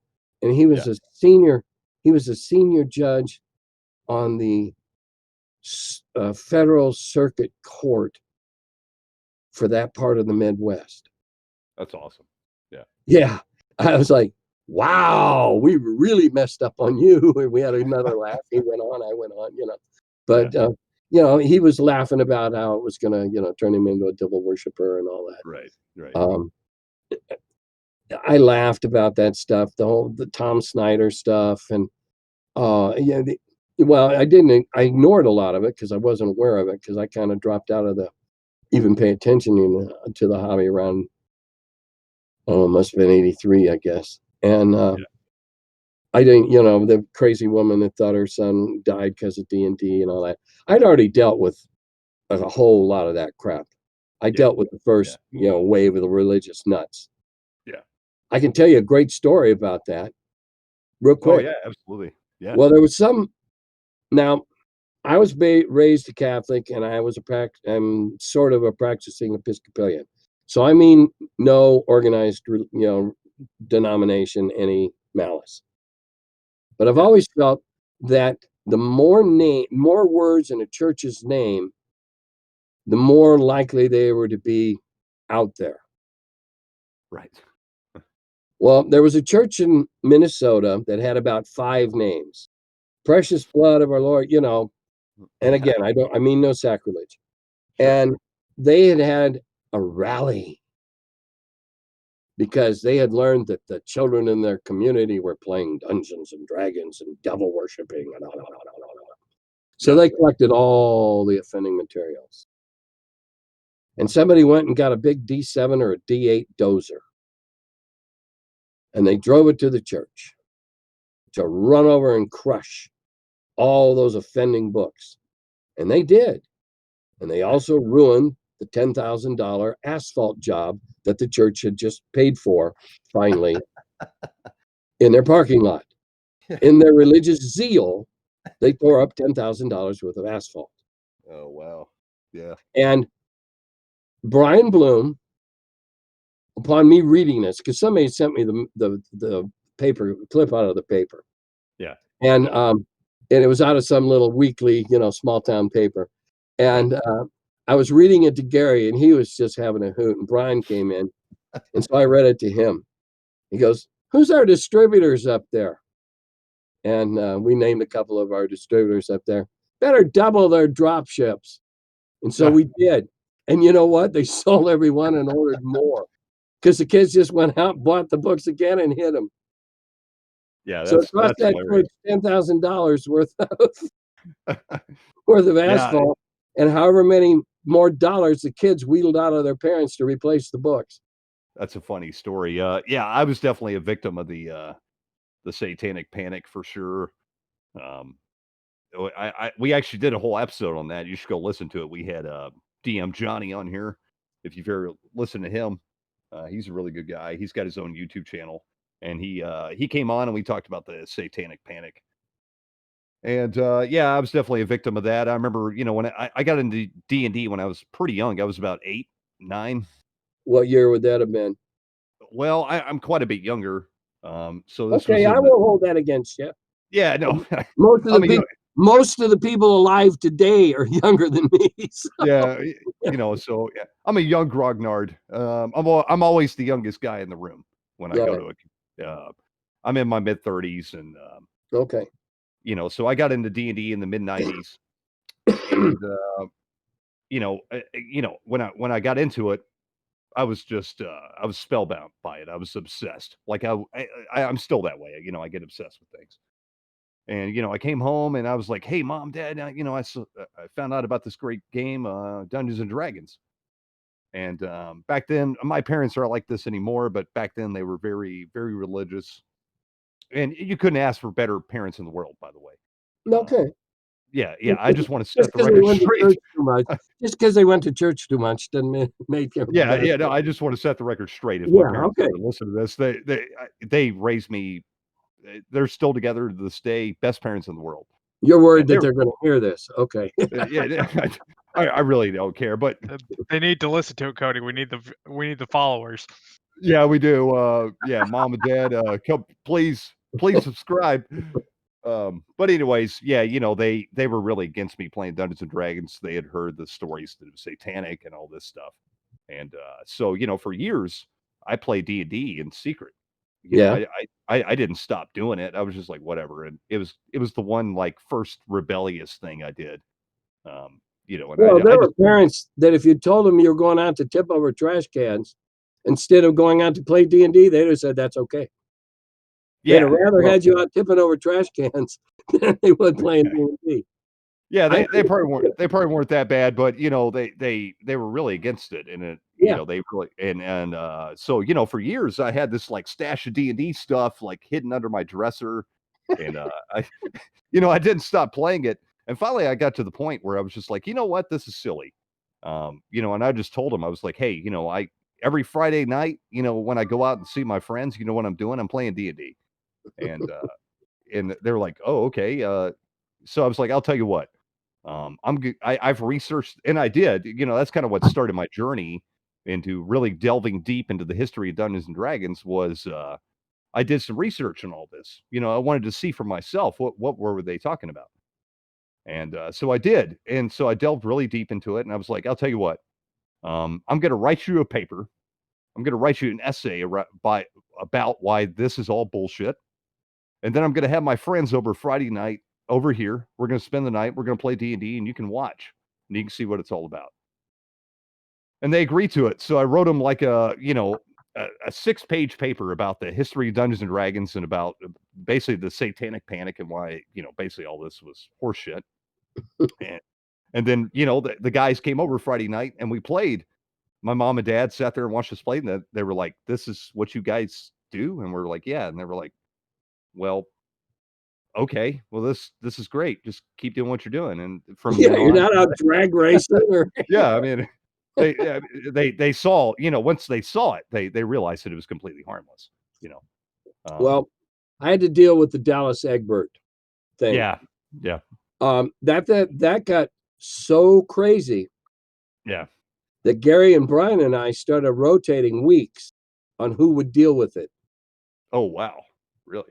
Gary tried to handle most of the stuff at the beginning, but it started getting nuts. Yeah, And so then they decided, well, okay, I'm publications editor. That's close enough to public relations. So I got it for a couple of weeks, and then I said, "Oh man, I need a break." So Brian got it, right. and then I got it again. All Yeah. right, and the whole Egbert thing was such a crock of crap. It was. Yeah. That deer guy, that idiot, Yeah. that idiot detective, what a moron, He was. self-serving idiot.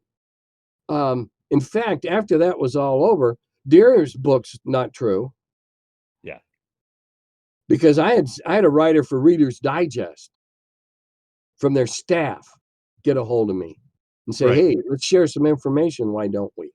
Mm-hmm. And I got from them the flights out of the small airports that took Egbert from up there to down where he was supposedly discovered. The whole thing about Dallas Egbert was he was undergoing a psychological turmoil. He was unsure of his sexuality. He was unsure whether he wanted to be there. He was a kid in college, like 15, 16, and he's in college, for God's sakes. Yeah. And he had a friend who happened to be a lesbian. So, "Oh, come on over and just camp out at our house for a week and get your head together." So he did. Yeah. He wasn't missing. He wasn't in the tunnels. That was all shit that Deere made up. Deering, whatever the hell that idiot, the 10-gallon hat, the 6-shooter, the cowboy boots. Yeah. He made all that up. He did. He did. I had flight numbers of the flights that they had, you always file. Right. But sometimes they don't put the names. But every flight is always filed with the FAA. And so I had flight numbers of how they got him down to Dallas from up there, and Reader's Digest never took it anywhere, and all we wanted to do was for die. So I sure as hell wasn't going to write about it. Just die, Right. just blow over. And so it did. But yeah, I dealt with the first manic panic, I like to call it, because they were convinced that somebody was dead because of us. And I mean, we were getting phone calls from across the world. Oh wow. And we're just this little game company in Lake Geneva in this little gray house out on the corner, And, this is a long distance operator. I have a call from Paris. Would someone, what? Yeah, be some journalist or something. It was crazy. But it made our company.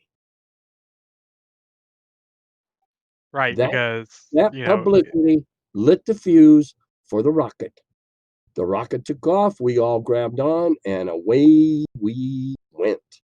The next year we sold 3 times, I think. I wasn't privy to all the numbers, but I know that our sales kept doubling after that. They just kept doubling. Every time we do a print run, it'd be bigger. Unfortunately, that wasn't happening to the magazine, though the magazine was growing at that point in time. But we weren't experiencing that kind of growth at Dragon, but the company was, and that's why got all that national publicity, which all turned out to be bullshit, which didn't hurt us. It helped us. right. So I knew Dallas. I'd met Dallas the year before. Very nice, very, very bright, very nice kid. Very bright, very somewhat withdrawn. But I had met him at a Detroit Metro Gaming Convention, and he'd come up to the booth, and we talked for a while. And the only reason I remembered him because he had a name tag on that said Dallas, and I asked him, "Where are you from, or is that your name?" "Oh, that's what my parents call me." I didn't know you actually had met Dallas. Yep. Huh. I Yeah. mean, you talk about a kid that he was brilliant, no doubt. I mean, Yeah. Mom and Dad packed him off to college at 14 and a half. Yeah. And the first year he was in college, he went home for Thanksgiving and had to break a basement window to get into the empty house. They'd gone to Europe. Yeah, I've heard about that. Yeah. Tragic. It is. Yeah. He is a tragic case for sure. And D&D had nothing to do with it. But No, oddly enough, he had everything to do with the success of D&D. Yeah. Yeah. There's a dichotomy for you. Yeah, that's a weird one actually, because after that, I mean, D&D just skyrocketed, right? Yep. We grabbed the rocket and off we went. Yeah. So No such thing as bad press. Well, we proved it there. Mm-hmm. We proved it there. So yeah. It was foolishness based on ignorance. Yeah. And I never hold ignorance against somebody. Ignorance just means you don't know. Right. Stupidity is you were told and choose not to. Yeah. Much like a certain portion of our political spectrum. Anyway. Yeah, we won't get too deep into No. that, but Well, anybody sees my webpage, anybody sees my Facebook page knows where I stand. we know where you stand, Tim. Yeah. If I stood anywhere else, I don't think people would believe it was real. No, I just want to say though, stepping back a little bit further, how D&D influenced people. Well, and a lot of people think I'm silly when I say this. Dungeons and Dragons really changed me as a person personally. And you were talking about personal stories. Well, I was that kid. I was the shy, nerdy little awkward kid, and I didn't have any friends. And when I got into Dungeons and Dragons, I instantly had friends. Yeah. And now, to be fair, Dungeons and Dragons is not the panacea, or it's not the cure-all. no, it's not. Many of the 14 and 15-year-old, the awkward and shy 14 and 15-year-olds would have come out of that on their own. Oh, sure. Maybe not as soon, maybe Right. not as well. I'm not a trained psychiatrist or a trained psychologist to make that kind of a statement. But it should be noted that, you may have gotten your shit together without D&D. Oh, for sure. Too many people say they got their shit together because of D&D. That I'm going to go, hey, great. Yeah, it's a good catalyst. Love it. Yeah. Kisses, I love it. Yeah. No, I'm not saying that, but for sure, it definitely helped me out in my adolescence. And I mean, that's even to this day, I have lifelong friends. My best friends in life is because of gaming. I've have all kinds of friends. I know all kinds of people from all walks of life, because I've been involved in all sorts of things, music and whatever, but gaming and whatnot. But my best friends have always been gamers, and my best friends for life were those original guys that I game with. Like Chase is one of those, and I have a theory about that. Yeah. I have a theory about that. It has to do with society and social things like that. Gamers are a clan. Yeah. My personal experience, I played war games for 3 years with one guy in grade school. I played none in high school. I played with one guy for about 8 months in the military. Then he transferred out. I didn't play again until college. I played a little bit in college with a couple of guys I met in junior college.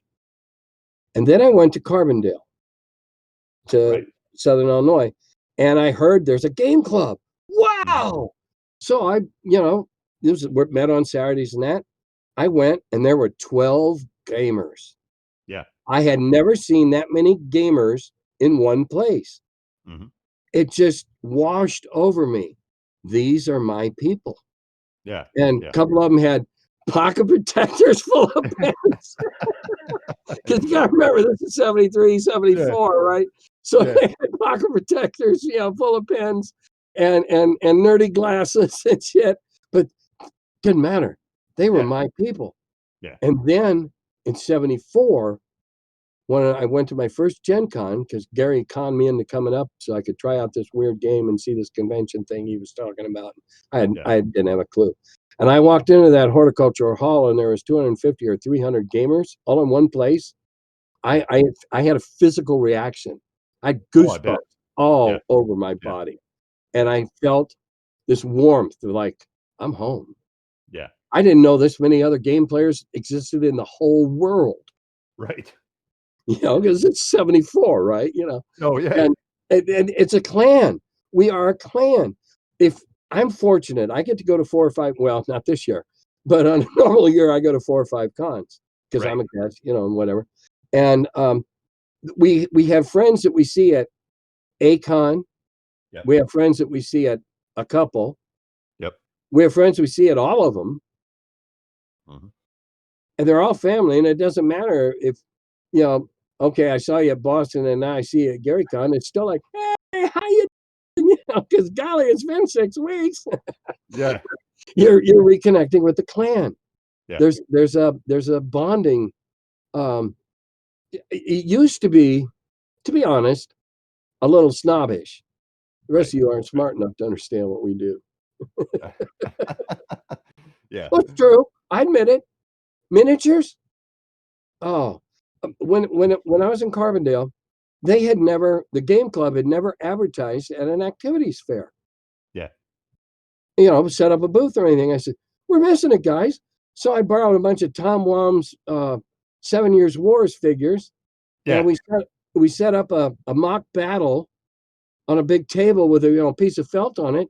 And God, we had people stopping all night long, and the club doubled. We went from 12 to 23. That's funny you say that, because that's what I do that now. Because I love historical games. That's a big hobby of mine, and it really is kind of a we had a whole episode about it, but it's really is kind of it's really on the downturn as far as the gaming hobby goes, and I love it, and I want people to be exposed to it. And I don't think enough people are exposed to it, and so I do that. I'll set up a historical game at the local comic shop or the local game store, conventions. Hell, I did it at a living history event. I went to a reenactment and did it. Cool. I've Yeah, done yeah, that in a heart. I'd do something like that in a heartbeat, given the option. Heck yes. yes. So Well, I had the figures. I don't have the figures unless I went and set up an ogre game. I got all the ogre plastic. I have all the ogre plastic minis. I just finally today started putting them together. I've had them for 2 years, and so this sheltering in place and social distancing and that. You run out of books to read. You run out of crossword puzzles to do. You run out of jigsaw puzzles. I'm putting together. I'm going to start painting minis this week. Highly painted minis. Well, my eyes went bad, and I had cataracts in both eyes. Well, now I got new lenses, so I'm going to try my hand at painting again. Awesome. Yeah, well, make sure to show us your results for Oh, sure. no, because it's going to be very crude. It's going to be very crude stuff. I'm not going to get in and paint the bogey wheels and stuff. I'm just going to do them in broad strokes, like science fiction and you look in camouflage. Yeah, well, I mean, No everybody detail. definitely appreciate looking at it, I think. We'll see. I just got my first Ogre Mark IV put together this evening. Awesome. I almost panicked. I got this whole giant box. It's got like 400 and some minis in it. And I couldn't find the instruction sheet on how to put the damn things together. So I finally went back to the one envelope I hadn't opened because it had the miniatures rules in it. Sure enough, there's the assembly guide. Yeah. Now I got to go online and get painting ideas. Find out what colors go to what factions and that. Yeah, you'll be fine, and especially nowadays, there's so many tutorials online. Oh yeah. And Man.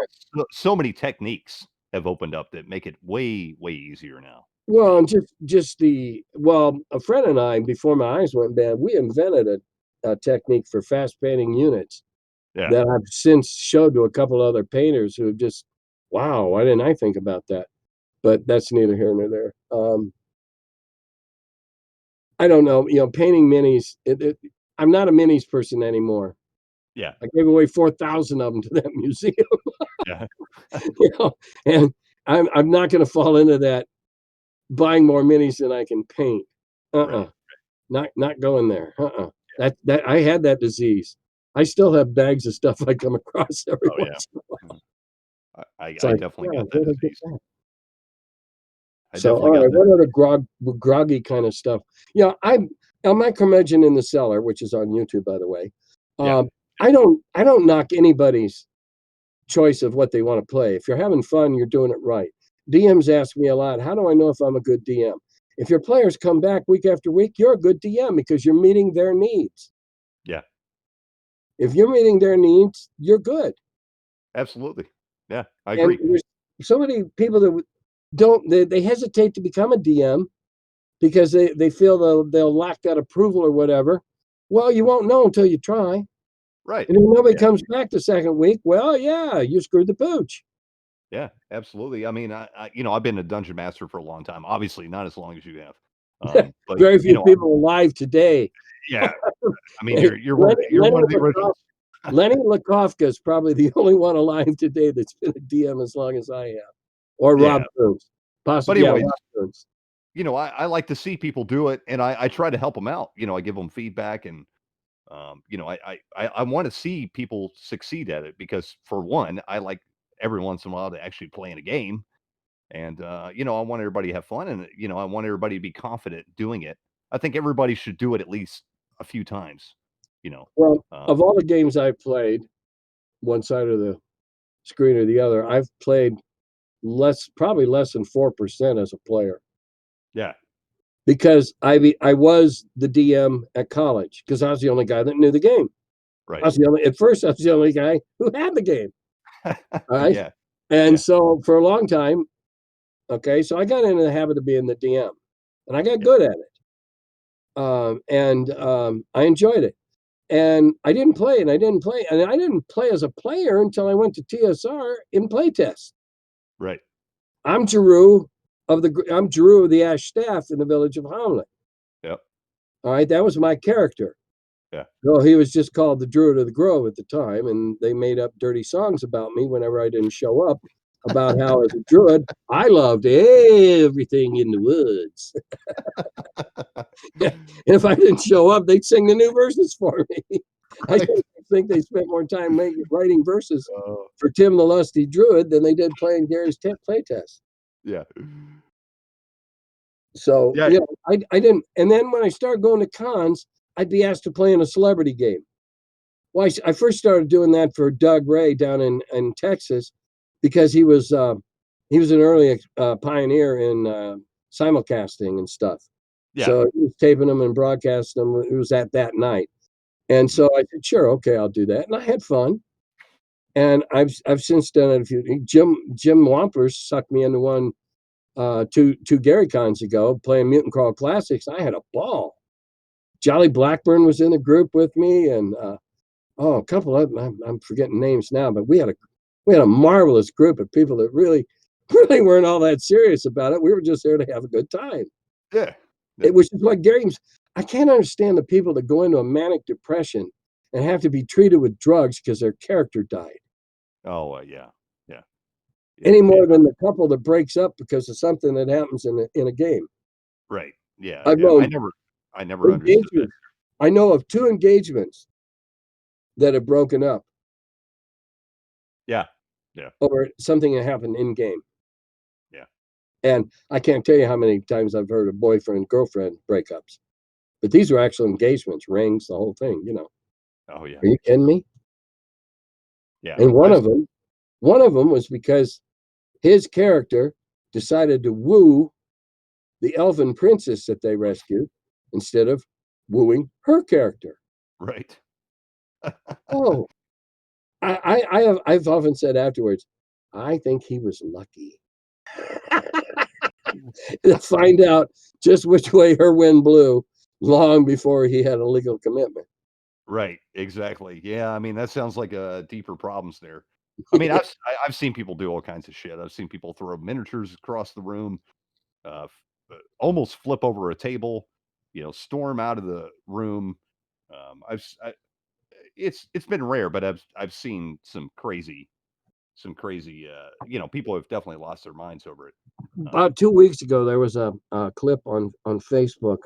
He was probably 7 or 8, playing with his brother. I guess his dad was DMing, and something catastrophic happened.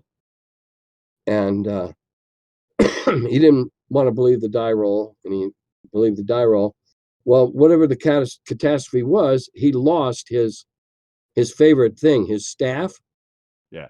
And the kid reminded me of later edition players. He lost his shit. Threw his dice across the room, was throwing his arms up and down the air, howling at the top of his voice, crying up.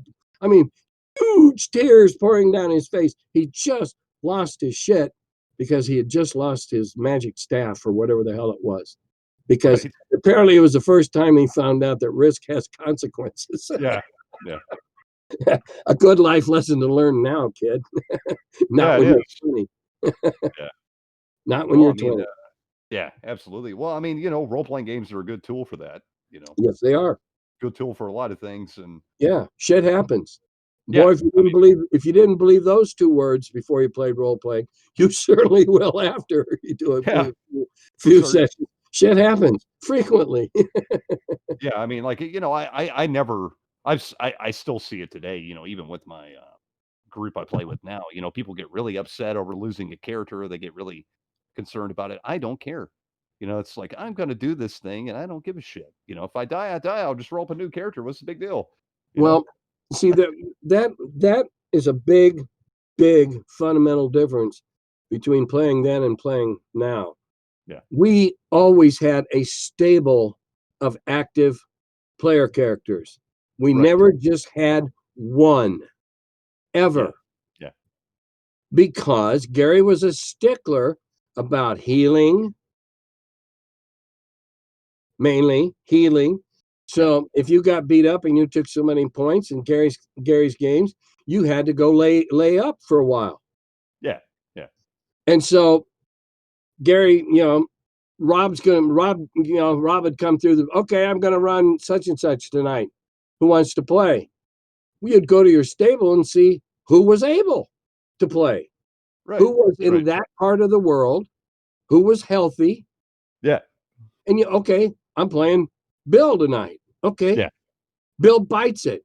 Well, it never feels good to have a character play, but Bill wasn't the only thing I had all my emotions, all my angst tied up in. Yeah. And I don't mean this as nasty as some might take it. I often wonder the level of stability of the people that lose their shit like that. I think they got to have underlying problems. Oh, I think they do. Yeah. And if they were trying to solve it through role playing, sorry, they picked the wrong venue. Yeah. And most of the people, and it's been rare to be honest with you, but most of the people I've met that lose their shit over a role playing game or any game, I've seen in all types of games, usually do have some kind of other problems going on. Yeah. Yeah. I mean, my God, if if bad stuff happening in a game were to have real life effects, I'd probably be responsible for a serial killer in the Midwest. Right. Death. You've probably heard the stories of Deathless Bob. No, I haven't. No, I don't think so. All right.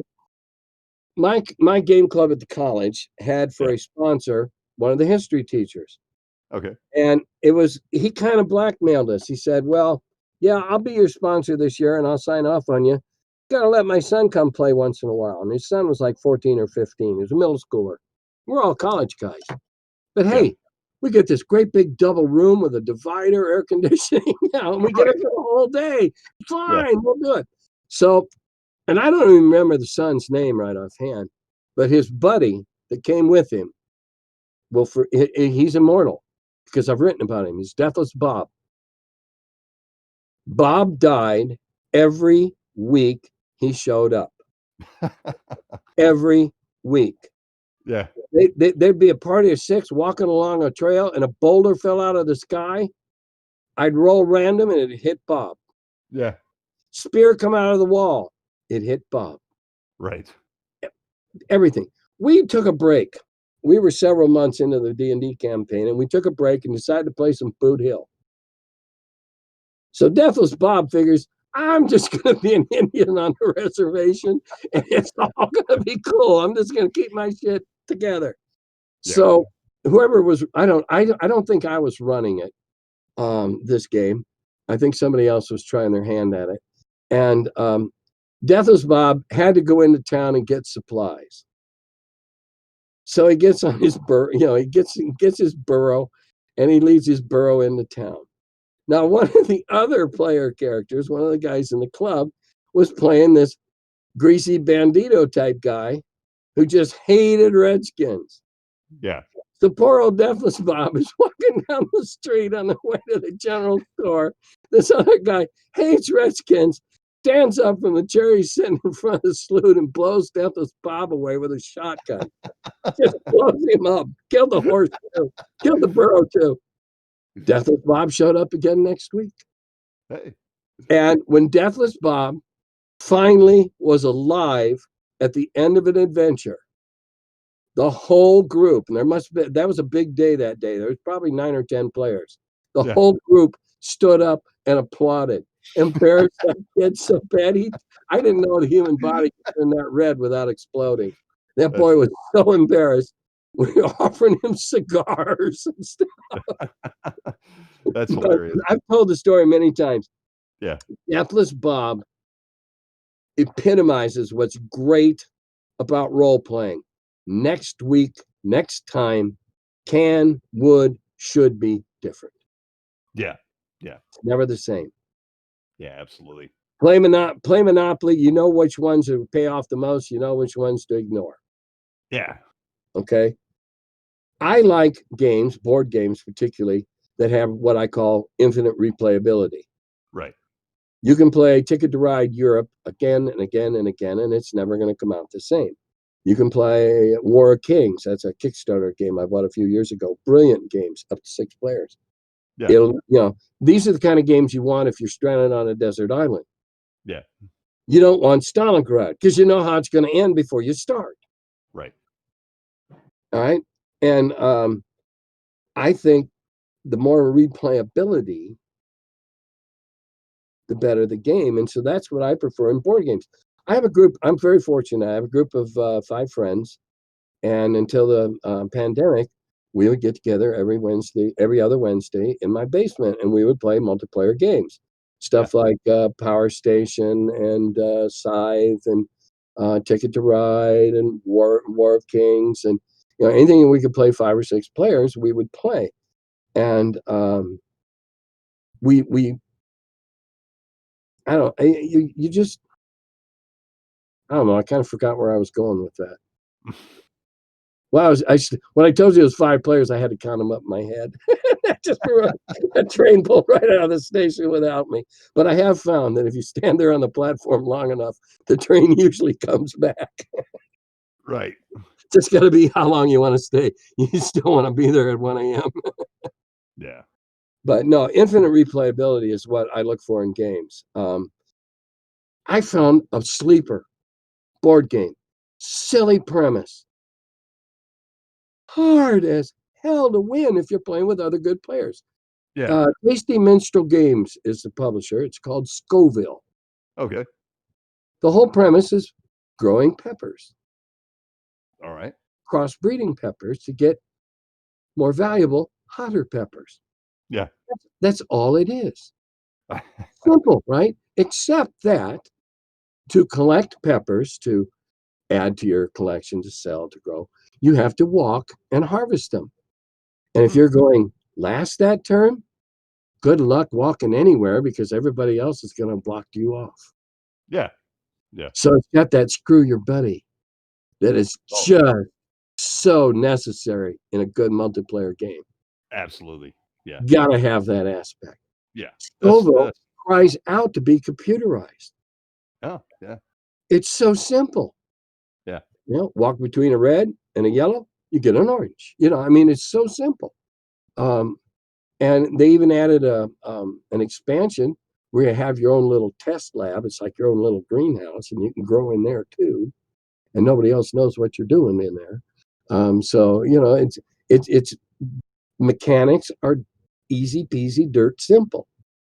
But the subtlety, where do I plant it? When do I plant it? I'm moving last this turn. Well, I'm not going to plant this anywhere where anybody else can get at it. Right. Simple strategies.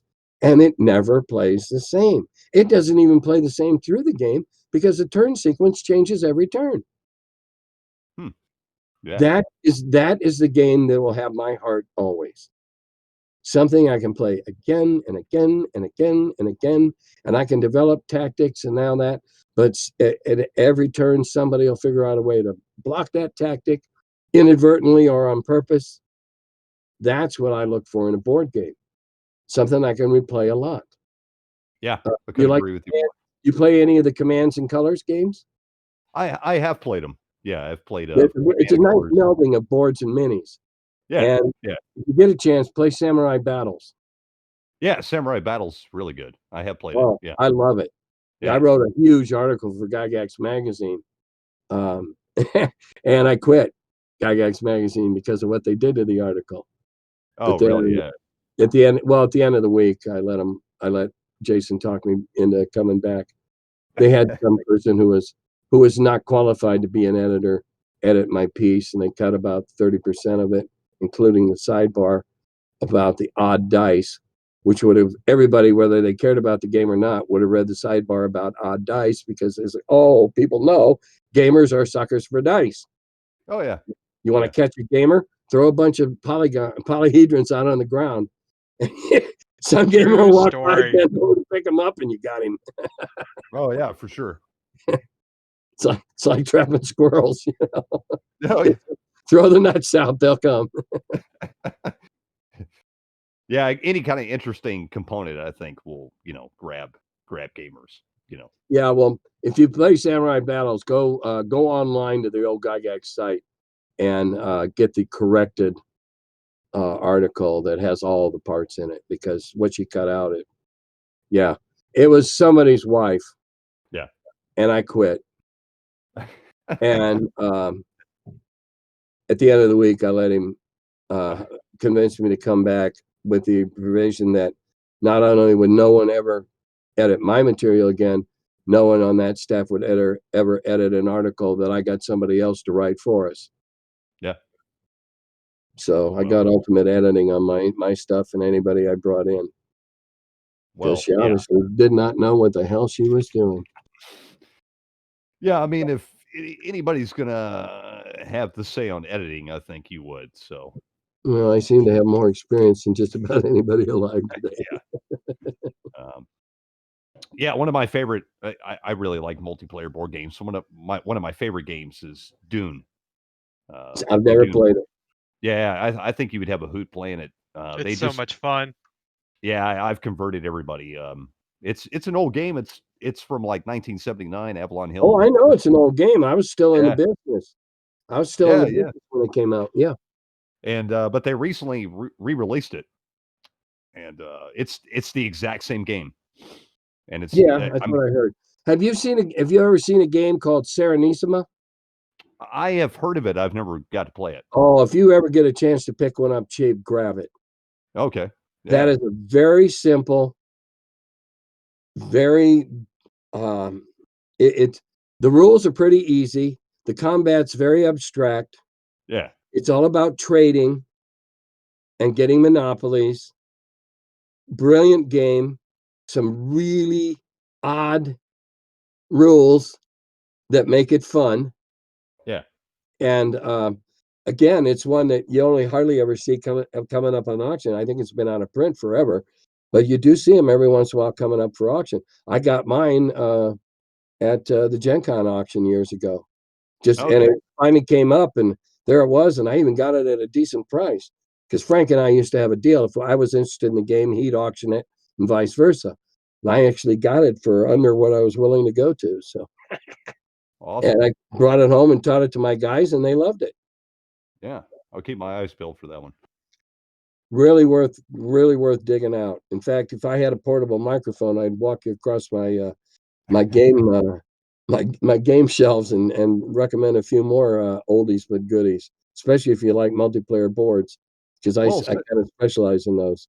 oh yeah, yeah. I love multiplayer board games. Every once in a while, we have a group that meets Saturday nights face to face. We usually play role playing games, but I'd say about once a month we try to play a multiplayer board game. And yeah, so I'm a big fan of. Like I said earlier in the show, I'm just a gamer. I just love games. You play any of the Tiny Epics? Tiny epics. Tiny I've Epic Kingdom, Tiny Epic Heroes, Yeah, so I've seen Tiny them. Epic I've never Galaxy. played them. Yeah, Oh, yeah. wonderful, wonderful game with maximum replayability. Oh yeah, Anytime you have a randomizer in the game, yeah. deck, whatever, anytime you're going to get replayability. And depending upon how good and how frequent and several other basic design tenets the randomizer is, the longer it's going to hold up. Those are, Absolutely. I don't know. They've got another Kickstarter out now, Tiny Epic Pirates or something. Yeah, Looks like it might be quite interesting. They're very abstract games, but just tons of fun to play. yeah. Tons of fun. Well, we've been going on for a while, Tim, and I don't. Have we? Yeah, we've been Oh, going on for Jesus. almost 2 hours, and I would love to go for another hour. In fact, we need to Well, have have you me on back on. again sometime. You can have me on again sometime. Yeah, absolutely. We Write need to have down you back. write down all the stuff that you meant to ask me in this one and didn't, or you thought of in the interim, and then next time you'll be ready. Absolutely. I Because if you do want don't to. get me on track, I wander like a loose goat.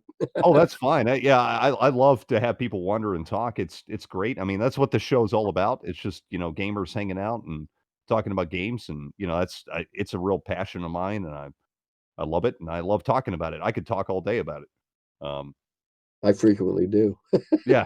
But anyways, I did want to mention real quick before we close out the show that Dwayne Cole, who runs the Facebook group here, Old School Dungeons and Dragons, which you're a member of, Yeah, and I'm a and member of a bunch of groups, yeah, um, most of he which I don't remember. he's got a great group. He's a great guy. I wish we could have had him on tonight. I wanted to have him on because and you should go listen to his episode. He's episode number 1. He actually got into gaming because of you.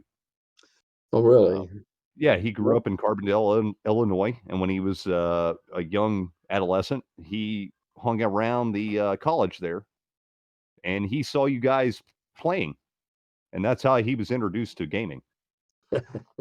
And You, so, you just never know what seeds you inadvertently sow will yeah, end up taking root, do you?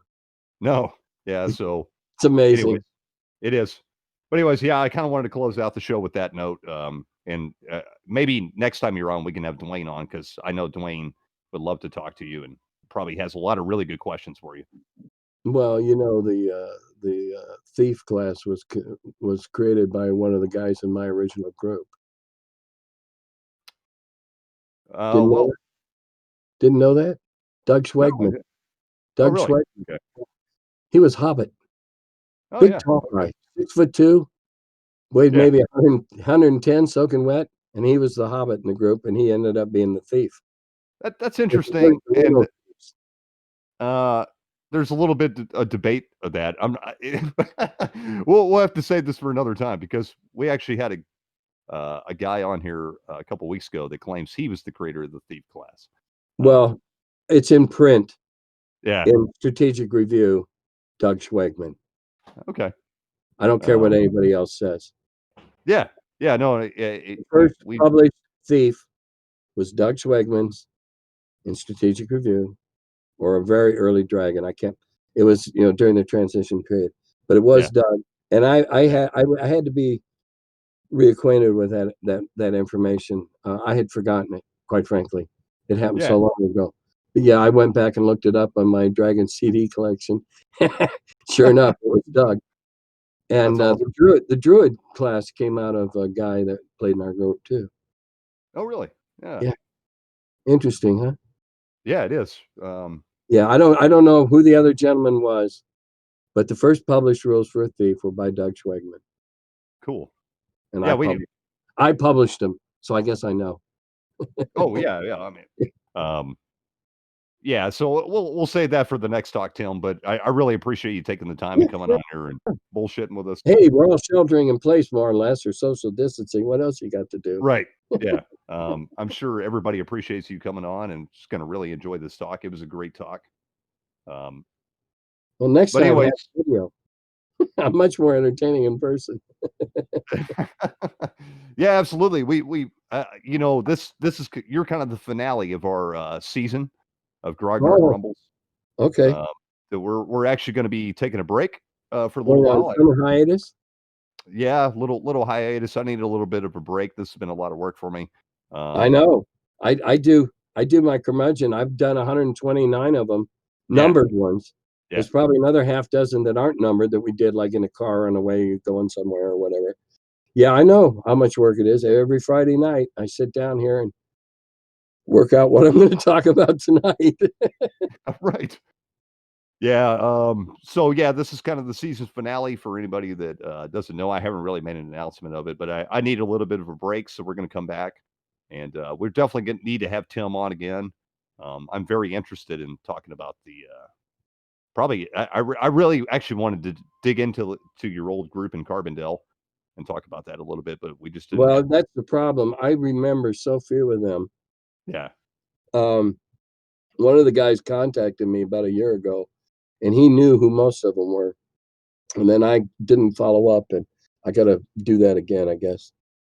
But yeah, I remembered some of them simply from their character names: Hobbit, Yeah. Whitmore, Crazy Neil. Yeah, And I'll tell you all about Crazy Neil next time.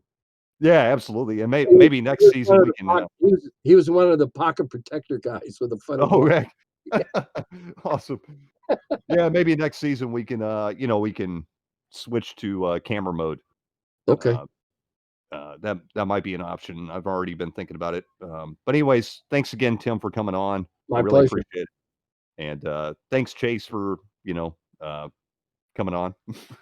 No problem, as always. And this has been the Grognard Grumbles, and we will be back for another season. I don't know how long of a break I'm going to take. Maybe a month, maybe two, maybe I might be ready a couple weeks. Who knows? But anyways, everybody, Yeah, whenever I feel like it. yeah, right. Take all the time you can get. Yeah. But anyways, everybody have a good night. All right. Good night, guys.